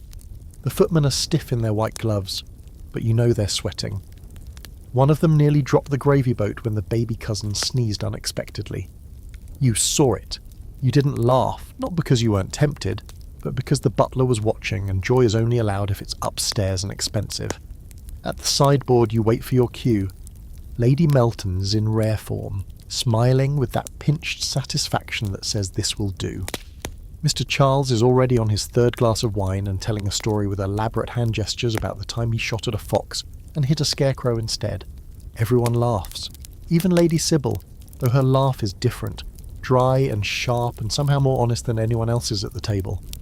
You catch her eye once, not for long, just a flicker, a glance.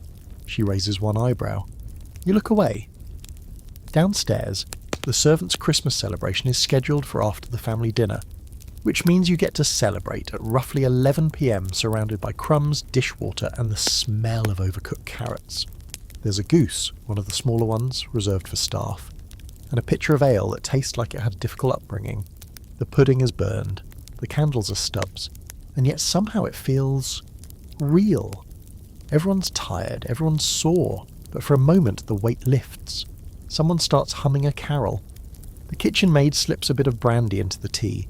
The hall boy does a ridiculous imitation of the master that has everyone howling. Even Mrs. Phelps allows herself a smile, though she quickly covers it with her hand. You take a moment to sit. Just sit. It's been hours since you were off your feet. You sip your tea and feel it warm you from the inside out, even if it's weak. You watch as Jane hands Thomas a poorly wrapped parcel, something stitched, maybe gloves or a scarf. He looks stunned. She pretends not to care. He's grinning like a fool. You receive a gift too, nothing fancy. A pair of wool socks and a tin of lemon drops wrapped in brown paper. There's no name on it, but you know who it's from. You look across the room and catch Robert's eye. He shrugs. You nod. That's the only exchange you need. Historical fact. Christmas was one of the few times in the Edwardian calendar when servants received formal recognition.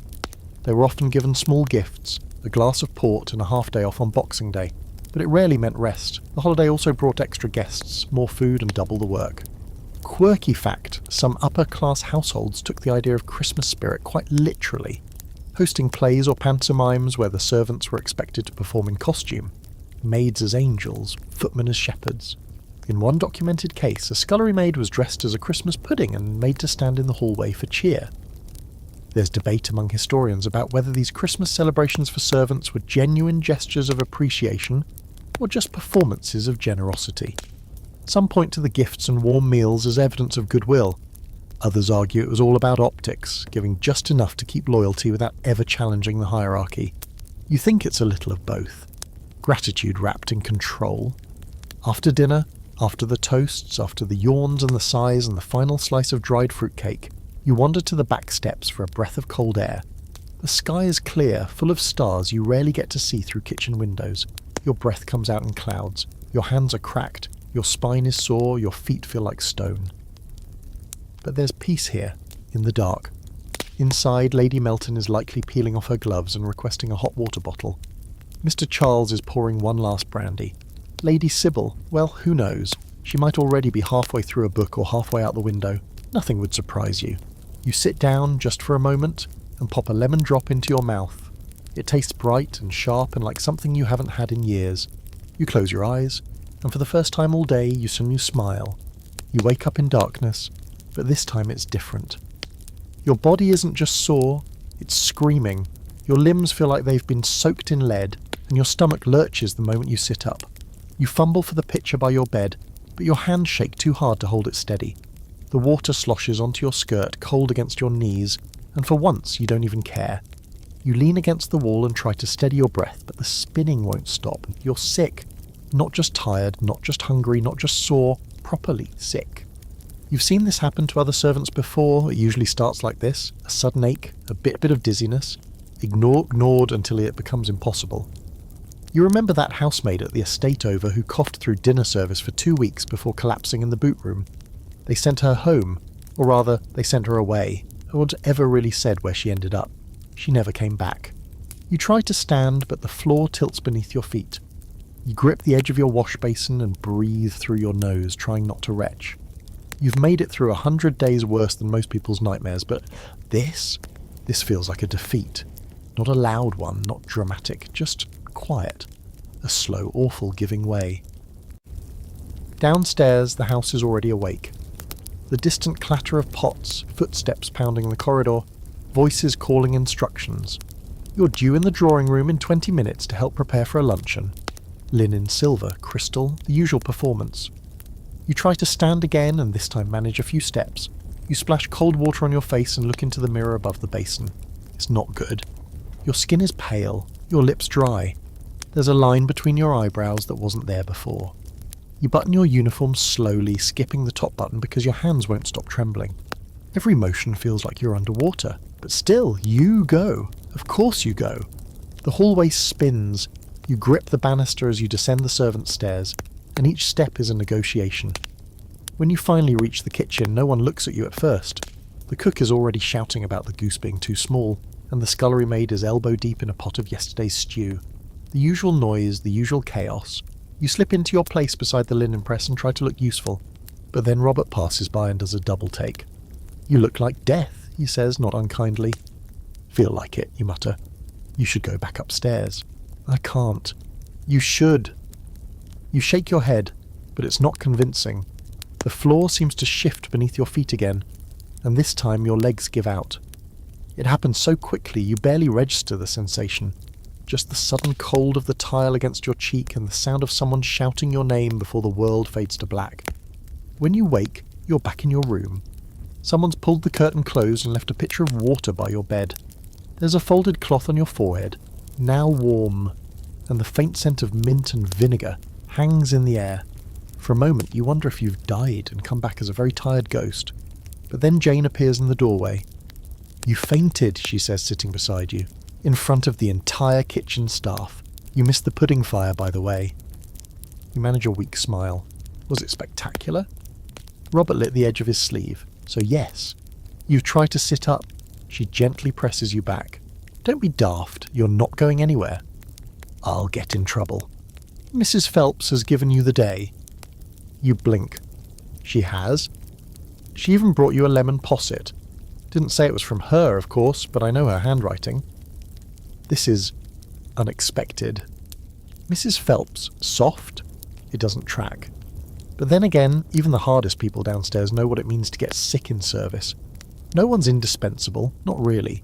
But there's a quiet understanding when one of you goes down, it rattles the system. Everyone feels it. Historical fact. Edwardian servants had little to no job security when it came to illness.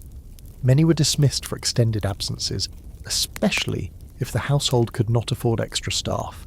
Those who fell ill often returned to family homes, workhouses, or charity hospitals, many never recovering employment. Quirky fact, some households had informal nursing kits prepared by the housekeeper, a tin of smelling salts, a bottle of tonic, mostly alcohol, and a tightly folded nightshirt no one ever wore voluntarily. The belief in fresh air and vinegar-soaked cloths was almost religious. Cough syrup often contained opium. There's significant historical debate over whether servant health was actively protected or merely tolerated. Some argue that good employers ensured medical attention and rest out of obligation or guilt. Others point to widespread abandonment of sick staff as proof that a servant's value is purely physical. You suspect both are true. It depends on the house and the day, and how visible you are when you fall. The rest of the day passes in a haze. You sleep in fits, waking between strange dreams. Someone brings you tea, lukewarm but sweet. Someone else, Elsie probably, leaves a note. Don't die. It's annoying when people die. You chuckle weakly and drift off and again. By evening, you feel just strong enough to sit up. The fever has broken, though your limbs still ache like you've been pulled through the mangle. You stare at your hands, your tools, and wonder how long they'll keep moving before the next collapse. You lie back down, watching the candlelight flicker against the wall. From the corridor outside, you hear laughter. A bell. Footsteps running. The house doesn't stop, not for anything. You close your eyes, grateful for the stillness, and wait for your strength to return, quietly hoping it does. You're well enough to return to work, but everything still feels a half-beat too slow. Your arms don't move the way they should, and every step feels like it requires permission from the ground. The house hasn't waited for you. Of course it hasn't. One day off and it's like you were never part of the rhythm at all. Rooms have shifted, tasks you usually handle have been divided, rearranged. There's a new blister on your heel by the time you make it down the servants' stairs, a quiet welcome back from the job that nearly broke you. The hallway buzzes with post-breakfast chaos. Trays being returned, the bellboard twitching like an irritated cat, and Mrs. Phelps already calling out a list of instructions like it's a spell designed to keep the house from falling apart. You don't ask for sympathy. That's not how this place works. Instead, you get back to it, freshening the drawing room, sweeping ashes from the parlour grate, sorting laundry with Agnes, who barely acknowledges your return except to grunt, "Don't cough on the starch." It's while you're folding linen that you hear the whispers. Quiet at first, then more distinct. Something's off. Again. But this time it's not silver gone missing or a guest falling ill, or Lady Melton deciding she suddenly hates yellow flowers. It's about Thomas. He's not here. More than that, he hasn't been seen since yesterday afternoon. Jane's the one who tells you properly, tugging you aside by the corridor near the side pantry. He was supposed to help bring down the trunks after the guests left. Never showed. They looked everywhere. Did he go home? She shakes her head. Left his jacket, his boots. You feel the air change, just slightly. The kind of shift you've come to recognise. Not a storm, not yet, but a gathering of something. The staff has lost people before. They come and go, dismissed, transferred. Sometimes they get better offers or worse letters, but they don't just vanish, unless they have a reason. You don't say what you're thinking, but Jane sees it on your face. "I know," she says, "but don't say it." The day stretches long. You find yourself retracing the places Thomas might have been, his usual haunts, the nook by the boot rack where he used to sneak sips from a smuggled bottle, the cupboard off the pantry where he and Jane once spent 15 scandalous minutes that the entire servants' hall pretended not to notice. Nothing, not even his gloves. By late afternoon, the butler finally addresses it. In the middle of staff tea, he clears his throat, which is more dramatic than shouting, and says, "Thomas has been called away. Family emergency," he sends his apologies. No one believes a word of it, but everyone nods anyway. You're sent up to the west bedroom just before dinner. It hasn't been used in months, but now suddenly the fire must be lit, the linens replaced, the silver brushed. The guest hasn't arrived yet, but the room must be perfect. You wonder if this has anything to do with Thomas. It feels connected somehow. Everything in this house does, even if the threads are too fine to see at first. You kneel by the hearth, setting the kindling carefully, and that's when you see it. Just barely visible under the wardrobe, something small and white. You reach for it, hand brushing dust, and pull it free. A glove. Not a guest's glove, not one of the fine leather things Lady Lavinia wears with her Paris perfume and unnecessary feathers. This is plain, worn, familiar. Thomas's glove, and there's something inside it. You open it slowly, heart already picking up speed. It's a folded piece of paper. No address, no name, just a few lines in his uneven scrawl. "I can't stay. I've done something they'll never forgive. Don't look for me." You sit back on your heels. The room feels colder. You reread it twice. The handwriting is shaky, rushed. But it's his, no question. You don't know what to do. If you tell anyone, they'll ask how you found it, why you kept it, why he would have left a note like this hidden instead of giving it to someone. You could lie. Say you found it in the scullery. Say Jane handed it to you. But even lies take time to plan, and you don't have time. Not in this house. So instead, you fold the note again, tuck it into your apron, and return to your duties. Historical fact. Servants disappearing wasn't as rare as people think. With low wages, little security, and long hours, many simply left. Some fled debts or scandals. Others were dismissed quietly to avoid tarnishing the family's reputation. It wasn't uncommon for a servant's absence to be explained away with vague phrases like "gone to an aunt" or "called to another position." Quirky fact. In some households, disappearing without formal notice was considered not just rude but illegal. Servants could be reported for absconding, a minor criminal offence that often led to police involvement and blacklisting from future employment. Some even had their wages withheld or belongings confiscated. Historians still debate whether servant disappearances were acts of rebellion or desperation. Some frame them as quiet protests against a system that demanded everything and returned so little. Others argue they were last resorts, actions taken only when all other options had failed. You think maybe, for Thomas, it was both. Maybe whatever he did, whatever he thought he did, was enough to drive him away, or maybe he just saw a crack in the wall and ran for it. That night, Jane doesn't eat. She sits at the table, staring at her tea like it might tell her something. You pass by and press your hand to hers under the table. She squeezes back once and doesn't let go for a long time. Later, in your room, you take the note out again. You read it in candlelight. The words are still smudged, still raw. You fold it, not just once, but 3 times, and slide it beneath the floorboard near your bed, between the cracked slats where the dust collects and secrets go to sleep. You lie back and wonder what it costs, really, to vanish. You know something's wrong when you hear porcelain shatter before breakfast. That specific sound, the high, sudden crash of a plate or teacup or saucer hitting tile, is the music of disaster in this house. It means someone's slipped, someone's sapped, or someone's luck has run out.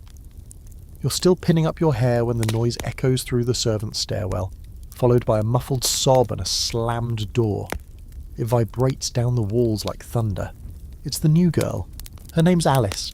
She arrived only 2 weeks ago, straight from some village with more sheep than street lamps, and you've barely had time to remember her last name before she became part of the blur, but now she's front and centre and not in the good way. You pass the scullery and see her crouched on the floor, bits of broken plate glittering around her like jagged snow. The cook is red in the face, muttering under her breath as if she's rehearsing how best to yell at a ghost. You kneel beside Alice without saying anything. Her hands are trembling, eyes wide with the kind of panic only someone new can still afford to feel. She's whispering, I'm sorry, over and over. You grab a cloth, guide her fingers away from the shards, and start picking them up yourself. She's cut her thumb, nothing deep but enough to leave a red smear on the white floor. She shouldn't even be in here. The cook huffs from the stove, pretending she doesn't see the blood. I said the china was for lunch and not breakfast, but nobody listens anymore. You ignore her. You've learned to let Cook's fury roll off like water on wax. Instead, you look Alice in the eyes and ask gently, Did you eat this morning? She hesitates and shakes her head. Of course not. She was probably too nervous, or too busy, or too low in the pecking order to get a seat at the table before the bell rang. You guide her to the bench near the back door and press the cloth to her thumb. She keeps apologising, but quieter now. Later that morning, you see Mrs. Phelps cornering her outside the linen room. You don't catch all of it, but the tone says enough. Firm, controlled, the way someone would speak to a thread that started to unravel. She's going to get sent off, Jane whispers beside you as you stack fresh towels. Not yet, you say, but you're not sure. Alice isn't the first to crack. The house eats people. It gnaws at their confidence and grinds down their joy until they're left with nothing but trembling hands and a pair of bad shoes. It's not always the hours or the weight of the trays or even the cold, but it's the constant pretending. The endless shrinking of yourself to fit inside invisible lines. You remember your first mistake. Over-polished the brass of all things. Left streaks. The butler made you redo the staircase banisters 3 times. Your hands were raw for a week, but you'd had Jane then, and Robert, and even old Agnes, who barked like a dog but slipped you an extra biscuit that night and muttered, "It won't be your last." Alice doesn't have anyone yet, so you find her in the corridor after tea and walk with her to the linen press. She doesn't speak at first. You just fold towels together in silence, side by side, until her breathing slows. "They said you were strong," she says suddenly. You blink. "Who?" "The kitchen maid. Said you never cry. Said you're too quiet to be scared." You let out a laugh that feels old. "I cry. I just don't do it where they can see." She looks at you like she's not sure whether to laugh or cry herself. "You'll be all right," you say, "if you don't try to be perfect." She doesn't reply, but she doesn't look quite as breakable anymore either. Historical fact. Turnover in Edwardian domestic service was extremely high. especially among lower-ranking maids like scullery and under-housemaids. Harsh conditions, long hours, and social isolation led many to leave after only a few weeks or months. It wasn't unusual for households to cycle through dozens of young women in a single year. Quirky fact, some new maids were given induction guides by more experienced staff, little handwritten notes or whispered tips about how to survive the first month. In one London household, there was even a servant-written handbook passed down among generations, filled with cheeky commentary and survival tactics like, "Always smile at Lady Edith, even when she's shouting." There's debate among labour historians about whether domestic service was empowering or exploitative for women. Some argue it offered economic independence and social mobility in an age when options were limited. Others say it was a gilded cage, trading wages for control. What's clear is that success depended on more than hard work. It required knowing the rules, especially the unwritten ones. By evening, the incident is already being forgotten by everyone who wasn't involved. The house moves forward. The drawing room is reset. The dining table sparkles. Upstairs, the family laughs over their roast pheasant and crumbles plum pudding while you sweep the last traces of broken porcelain into the dustpan. But Alice remembers. You catch her later, tucked into the corner of the scullery with a piece of bread she's probably stolen from the pantry. She looks up when you pass. You raise an eyebrow. She hides the bread behind her back. You say nothing. She'll survive, you think, because now someone's shown her how. The day you're promoted to lady's maid is a strange one. Quiet and curiously hollow. There's no announcement, no formal notice, just a summons from Mrs. Phelps after breakfast, her voice brisk and unreadable as she hands you a fresh apron and a list of duties longer than your arm. "The mistress has requested you," she says, tapping the paper with her fingernail, "for personal service, starting immediately." You blink. "Me?" "Yes, you. Don't make a fuss about it." And that's that. You've gone from housemaid to lady's maid in the space of a single breath. The other maids exchange glances but say nothing. No one congratulates you. Jane only gives a small nod, and you can't tell if it's approval, envy, or a warning. Because this isn't like the novels, it isn't a dream come true, it's a shifting gravity. Your world is suddenly different. The air tighter, the rules sharper. You now serve her, Lady Melton, in all her silk-wrapped, violet-scented, razor-tongued glory. You're not just in her house now, you're in her orbit. Your first task is to prepare her dressing room. You tidy her brushes, line up her pins, lay out the gown she's selected with a note pinned to it. The blue, not the green. You iron the collar flat, smooth the bodice, and hang it just so. The room smells like expensive powder and disappointment. She enters without knocking, of course, just sweeps in with the air of someone used to controlling weather systems. Her eyes pass over you like you're a new lamp. You keep your gaze low. "Do you know how to manage lace?" she asks, already removing her gloves. "Yes, ma'am." "Do you know how to press silk without spotting it?" "Yes, ma'am." "Do you speak French?" "No, ma'am." She frowns. "Then we won't talk while I'm dressing. That suits you just fine."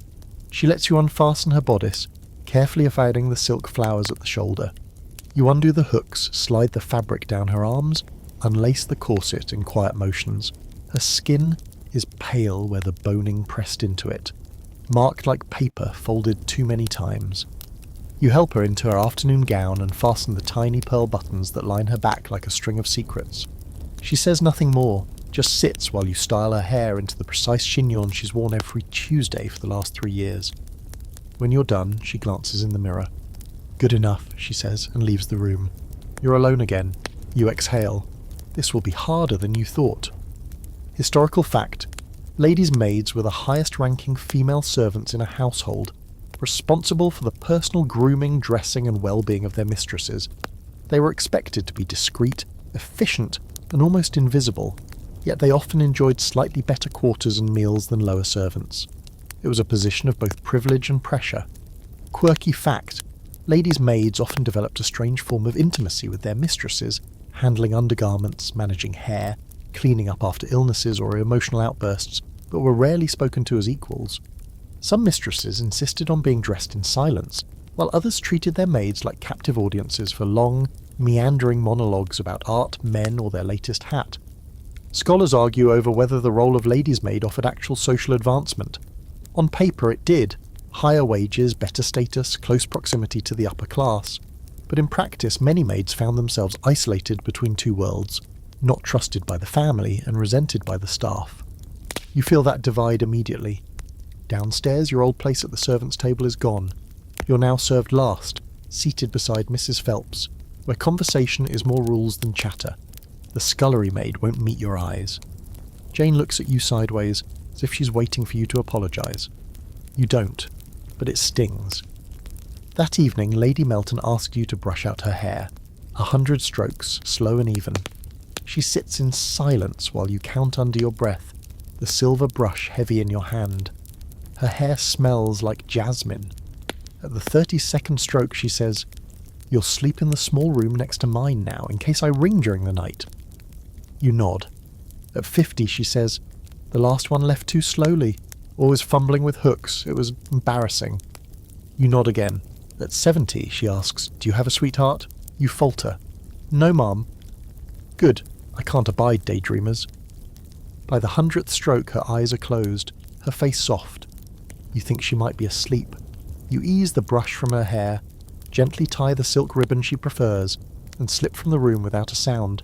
You sleep in your new quarters that night, which aren't much better than your old ones, just closer to the mistress. The bed is stiff, the sheets cold, but the walls are thicker. You don't hear the scullery clatter, only the occasional creak of her footsteps pacing above. You wake to a bell at 5:15. She needs her robe. You don't even sigh. You just rise, pull it from the hook and carry it to her door. It opens before you knock. "You're learning," she says, and turns away. You're not sure if it's praise or a warning. Maybe both. It begins with a glance, not the usual kind, not the glancing past sort you're used to dodging in hallways or on the back stairs. No, this one is longer, heavier, and it lands squarely on you. You feel it before you even see it. That odd tightening between your shoulders, the way your skin suddenly itches like it's been brushed with static. You look up from the decanter you're polishing in the drawing room, and there he is, Lord Melton. Standing by the fireplace, glass in hand, lips curled slightly, not into a smile exactly, but something cousin to it. You look away immediately, back down at the silver, but the damage is done. You've been seen. From then on it's subtle. He doesn't speak to you more than he should, doesn't linger longer than is respectable. But something's changed.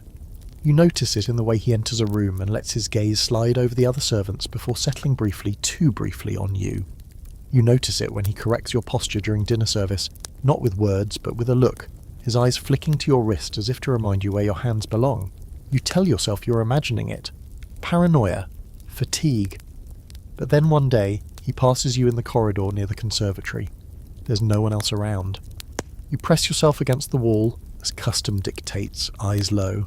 He walks slowly, stops, says, "Good girl," in a voice smooth as polished marble, then continues on without another word. Your skin crawls. You say nothing. You're the lady's maid now. You have privileges, barely, but this isn't one of them. You've heard the stories whispered through the servants' hall, told in bits and pieces with eyes wide and voices hushed. About the housemaid at Eton Hall who had to leave. About the butler who kept secrets for a price. About the cook's niece who ran off in the night and was never spoken of again. Everyone below stairs knows. When the master's eye lingers too long, you disappear, one way or another. Still, you try to carry on. You perform your duties with even more care. You avoid rooms where he might be alone. You start taking longer routes through the house, circling away from corridors that feel too quiet. But it's exhausting. You're always watching, always listening, always calculating the risk of each doorway. Then one evening, after dressing Lady Melton for dinner, you return to your room to find a parcel on your bed, wrapped in brown paper and tied with blue ribbon. No note. Inside, a pair of silk stockings. Fine, new, not the sort a servant could afford, not even a lady's maid. Your stomach turns. You don't touch them. You wrap them back up, tie the ribbon, and place the parcel in the back of your wardrobe. You'll decide what to do with them later. Burn them, maybe. Or better, return them to the drawer in his study when no one's watching. But of course, someone's always watching. Historical fact. Female servants in Edwardian households were often vulnerable to exploitation by the men of the house. There were few protections, and even fewer repercussions for those who abused their positions. Dismissal and silence were the standard outcomes, especially when a pregnancy followed. Quirky fact, some ladies' maids develop methods of self-protection, such as using hairpins arranged in defensive formations when dressing, or slipping bell cords into their gowns so they could yank for help if cornered. One maid reportedly kept a button hook sharpened to a point tucked inside her garter. There's a fierce academic debate around agency and resistance in these situations. Some historians emphasise the powerlessness of lower-class women, caught in systems designed to silence them. Others argue that subtle defiance, coded speech, refusal, escape was a form of strength, even when consequences were dire. You think of Jane and the way her jaw tenses when she hears raised voices. You think of Alice, too new to know what's creeping toward her, and you wonder how many have walked these corridors with the same weight pressing on their spines. The next time Lord Melton speaks to you, it's at the foot of the main staircase. You're carrying fresh linens, heading toward Lady Melton's dressing room. He steps in front of you suddenly, not touching you, never touching, but too close. Is she behaving? He asks casually, meaning his wife. You hesitate. Yes, my lord. He smiles. Not too difficult, I hope. No, my lord. Another pause. You can hear your heartbeat in your ears. Good girl, he says again, then steps aside. You climb the stairs as fast as dignity allows. Your hands shake the whole way. That night you speak to no one, not even Jane. You just sit on your bed with the wrapped parcel in your lap, willing your breath to stay even. The candle burns low. The silence is thick. You think about running. But where would you go? With what money? You have no references that would follow you, no letters of protection, no family nearby. No one upstairs would vouch for you, and downstairs. They'd all heard the stories, but they'd never say them aloud. You wake in the early hours to the sound of something soft, a knock. 3 quick raps on the door. You don't answer. After a long moment, it's gone. You wait until dawn before opening it. Nothing. No one. But at your feet, another parcel. Smaller. This time you don't even open it. You pick it up, walk straight to the scullery and throw it in the fire. The ribbon burns slowly. The paper curls. You watch until there's nothing left but ash. Then you turn back to the stairs, straighten your apron, and climb. If he wants a reaction, he won't get one. You've learnt to disappear without ever leaving the room. The letter comes tucked in the folds of a freshly laundered underskirt. You nearly miss it. Just a corner of cream envelope peeking from between the pleats as you smooth the linen across Lady Melton's chaise. Your first thought is that it's hers misplaced. Your second thought, as you see your name in careful script across the front, is that someone has made a mistake. No one writes to you, not anymore. You slip it into your apron pocket and continue with your work, heart ticking faster than it should. You keep your hand steady as you finish pressing the ribbon, adjust the hem and tidy the dressing table. Lady Melton isn't expected back for another hour. That gives you time. When you finally duck into the corridor and find a quiet corner behind the dumbwaiter, you open it. The handwriting is familiar. It's from your brother. You haven't heard from him in 2 years. He writes that he's in London now, working in a printer's shop on Fleet Street, learning fast, saving money. He says he heard from someone back in your old village that you're in service at a grand house. He doesn't know the name, just that it's somewhere near Reading, and posh as anything. He writes like he always has, with optimism too big for the page. Then the part that stops your breath. If you ever want to leave, come to me. I've got a room, a spare bed, and no one will ask who you were before. You read the line again, and again. It's the kind of offer that sounds like a window cracking open after years of stale air. You don't cry, not immediately, but something loosens inside you, like a thread tugs gently free. The idea of leaving has always been distant, abstract, a thing you sometimes imagine while polishing silver, only to shove it away like dust beneath a rug. But here it is, in ink. A real thing, a place. You tuck the letter into your bodice, close to your skin. It's warm from your hands by the time you climb back up to Lady Melton's rooms, a little lighter on your feet, even if nothing has changed. Yet. Except things have changed. Lady Sybil is still in the house. She's taken to wandering at night, leaving half-drunk glasses of sherry on the windowsills and humming opera in the bath at odd hours. You're summoned to her room twice in one day, to repair a torn hem, and then again to deliver a book she insists no one else can touch. She eyes you the entire time, like she knows something you haven't said aloud yet. As you set the book on her writing desk, she speaks, cool and deliberate. You know, I left once, she says, got halfway to Rome, lived for a year without a corset, Woke up when I liked. Ate fruit with my fingers. You say nothing. She watches you for a moment. It was glorious. Terribly lonely. But glorious. You nod, not sure if she expects an answer. She lifts her glass. Don't wait too long, she says. You get used to gilded cages. Then she turns back to her book and you leave. Downstairs, the house feels even more restless than usual. Jane is still tense ever since Thomas vanished. The other maids give her a wide berth, not out of blame, but because sadness is contagious here, and no one wants to catch it. Alice is quieter too, though she's tougher now. You see it in her posture, the way she moves with fewer flinches. That night, after lights out, Jane slips into your room without knocking. You're already sitting up, letter in hand, reading it again. She sits beside you, eyes on the envelope. You're going, she says. You hesitate. I'm thinking. She nods once. You should. I'd have to give notice. No, you wouldn't. You both know that's true. Giving notice is for people who expect a reference, who care what the family thinks, who plan to stay in the same circle of service for the rest of their lives. You might be done. Jane leans back on the bed, stares at the ceiling.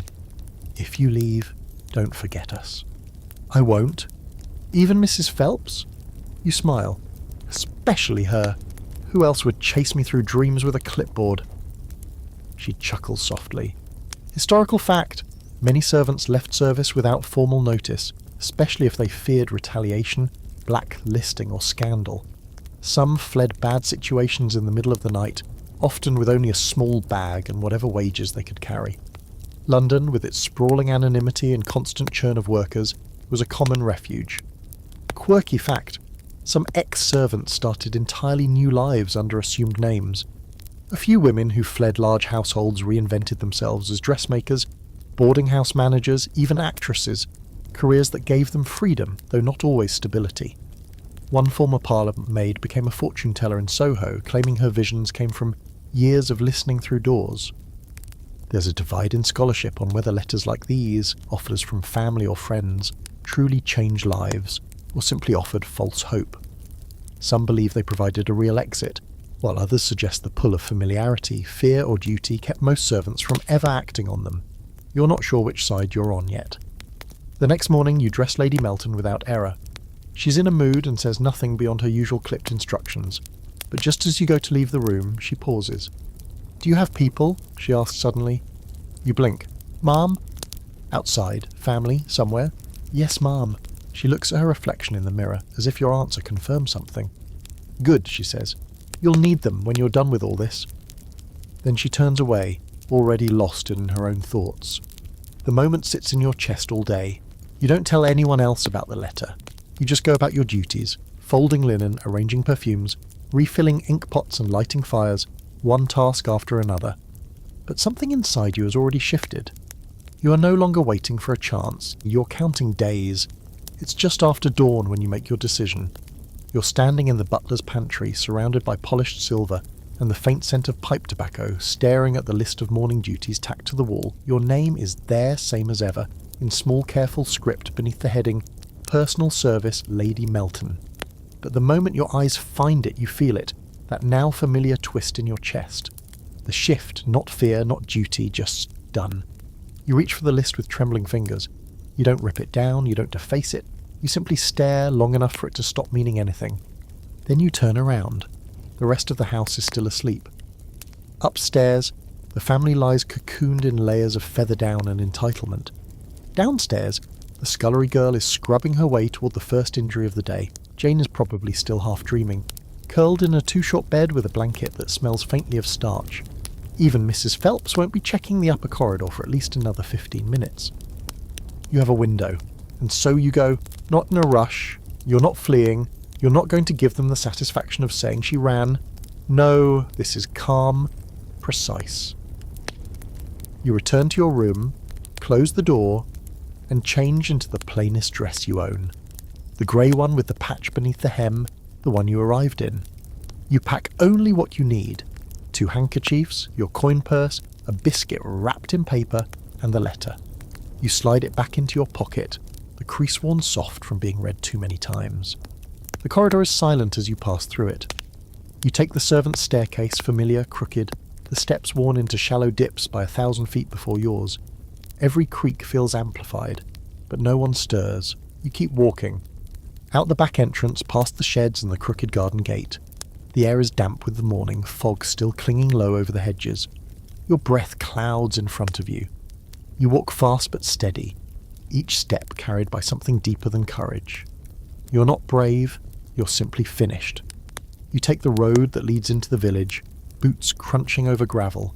You keep your head down, not hiding, just focused. The trees lean in on either side of the lane, as if to whisper encouragement. The sky brightens slowly. When you reach the edge of the village, you turn once, just once. The house is barely visible from here, its turrets and chimneys poking above the trees like something imagined. Already it feels smaller, distant, like a place from a dream. You turn back and keep walking. Historical fact, it was not unheard of for servants, particularly women, to walk away from their posts without notice, especially in households where abuse, fear or exhaustion became unbearable. Though the social and economic risks were high, those who left often did so at dawn or late at night, hoping to reach a relative, friend or train station before anyone noticed their absence. Quirky fact, some servants who left without notice would mail back uniforms days later with as short notes, sometimes polite, sometimes not. One such letter read, "I thank you for your sour soup and cold stares. I am now a waitress and can breathe freely." There's long been scholarly discussion about what it meant for a servant to leave through the front door. Metaphorically, it suggests reclaiming power, refusing to sneak away, to be hidden, to be sentenced. But in real terms, few ever got the chance. Most who left did so through kitchens and courtyards, quietly, anonymously. Still, there's strength in the decision itself, not in how you leave, but that you do. You reach the train station by mid-morning. The porter gives you a once-over and doesn't ask questions. You buy a single ticket to London. It costs more than you'd like, but less than your future. You sit by the window as the countryside rolls by. Fields blur into hedgerows, hedgerows into houses, until all that's left is smoke and brick and noise. London smells different, like ink and coal and hope. At the station you walk with the crowd, no one looks at you. That's the best part. You're no one here, just another girl with a pass tucked in her pocket. You find your brother's shop by asking directions 3 times. It's not grand. Just a corner storefront with fading gold paint on the window. Ye olde paper co. The bell above the door rings as you step inside. He's at the counter, sleeves rolled up, ink smudged on his fingers. He looks up, and for a second, doesn't recognize you. Then he smiles, and the world feels manageable again. You don't cry, not yet. That'll come later. For now, you simply step forward and say the words you've been holding in your throat for years. I'm ready. He nods, no questions, just picks up a spare key from the counter and presses it into your palm. There's a room upstairs, he says. Hot water's on, you're home. You exhale for the first time in days. Not because everything will be perfect, but because for once you're not someone else's shadow, you're yours. So here you are, not in an apron, not in stiff shoes or a half-lit corridor or somewhere scrubbing soot from a family crest. You're in a second-floor room above a printer's shop in a neighbourhood that smells like bread and steam, where footsteps on the stair mean company, not orders. There's a kettle hissing softly on the stove and a threadbare chair beside the window that might just become your favourite spot in the world. No bells, no polished brass, no tightly choreographed ballet of duty. Just quiet. Your brother's gone downstairs to open the shop. He left a half loaf of bread and a wedge of cheese on the table, with a scribbled note. Eat something, will you? You're not still working for ghosts. You smile when you read it. Not a wide grin, just the sort of smile that comes from knowing you are seen, that you're not invisible anymore. It's strange, this life without structure. You wake when you choose. You brush your hair for yourself. You sit with your own thoughts and no longer need to count silver or tread silently past locked doors. At first, the silence itches. You're so used to bells and footsteps that you find yourself listening for them out of habit. But then the silence becomes something else. Peace. Or maybe possibility. You help in the shop when you can. Folding pamphlets, tying bundles with twine, delivering leaflets to nearby cafes. No one calls you girl. No one checks your posture. You're not the back of someone's story, you are your own sentence. Some nights you think about the house, not with longing, Never that, but with a kind of measured distance, like a chapter closed carefully, his edges smoothed down by time. You wonder if Alice made it, if Jane ever left, if Lady Sybil walked out the front door like you imagined she might. You think of Mrs. Phelps, still storming the corridors like a general in a starched uniform, clipboard in hand. You imagine the silence that must have followed when they found your bed empty. You still keep the letter, the one that offered you escape. It's folded in the drawer beside your bed, next to a spool of thread, a button hook, and the stub of a pencil you've started using to write your own letters. Ones that aren't apologies or orders. You write about the market smells, the clatter of type blocks, the way the sun looks when it cuts across the rooftops in the morning. You write things that belong only to you, and slowly you begin to see your reflection again. Not the version in the hallway mirror, tight-laced and silent. Not the girl measured by how well she polished silver or pressed lace or vanished into rooms without being noticed. But someone fuller, someone breathing deeper. You've stepped out of the story that was written for you, and into the one you're writing yourself. It's not all easy. You still flinch at unexpected footsteps. You still wake some nights thinking you've overslept and will be docked a day's pay. But then you see the cracked ceiling, the familiar kettle, the smear of ink on your wrist, and remember that the world has changed. You've changed, and you're not going back. Not ever. So if you're listening to this, curled beneath the covers with your fan humming and the lights low, imagine it. Imagine being free of bells and corsets and lords who smile too long. Imagine walking out the back gate not as a servant escaping, but as a person choosing. Because you're allowed to choose. You always were, even if no one told you. Sleep well tonight, wherever you are. And remember, you don't have to serve forever. The door's unlocked, the street's waiting, and morning is coming.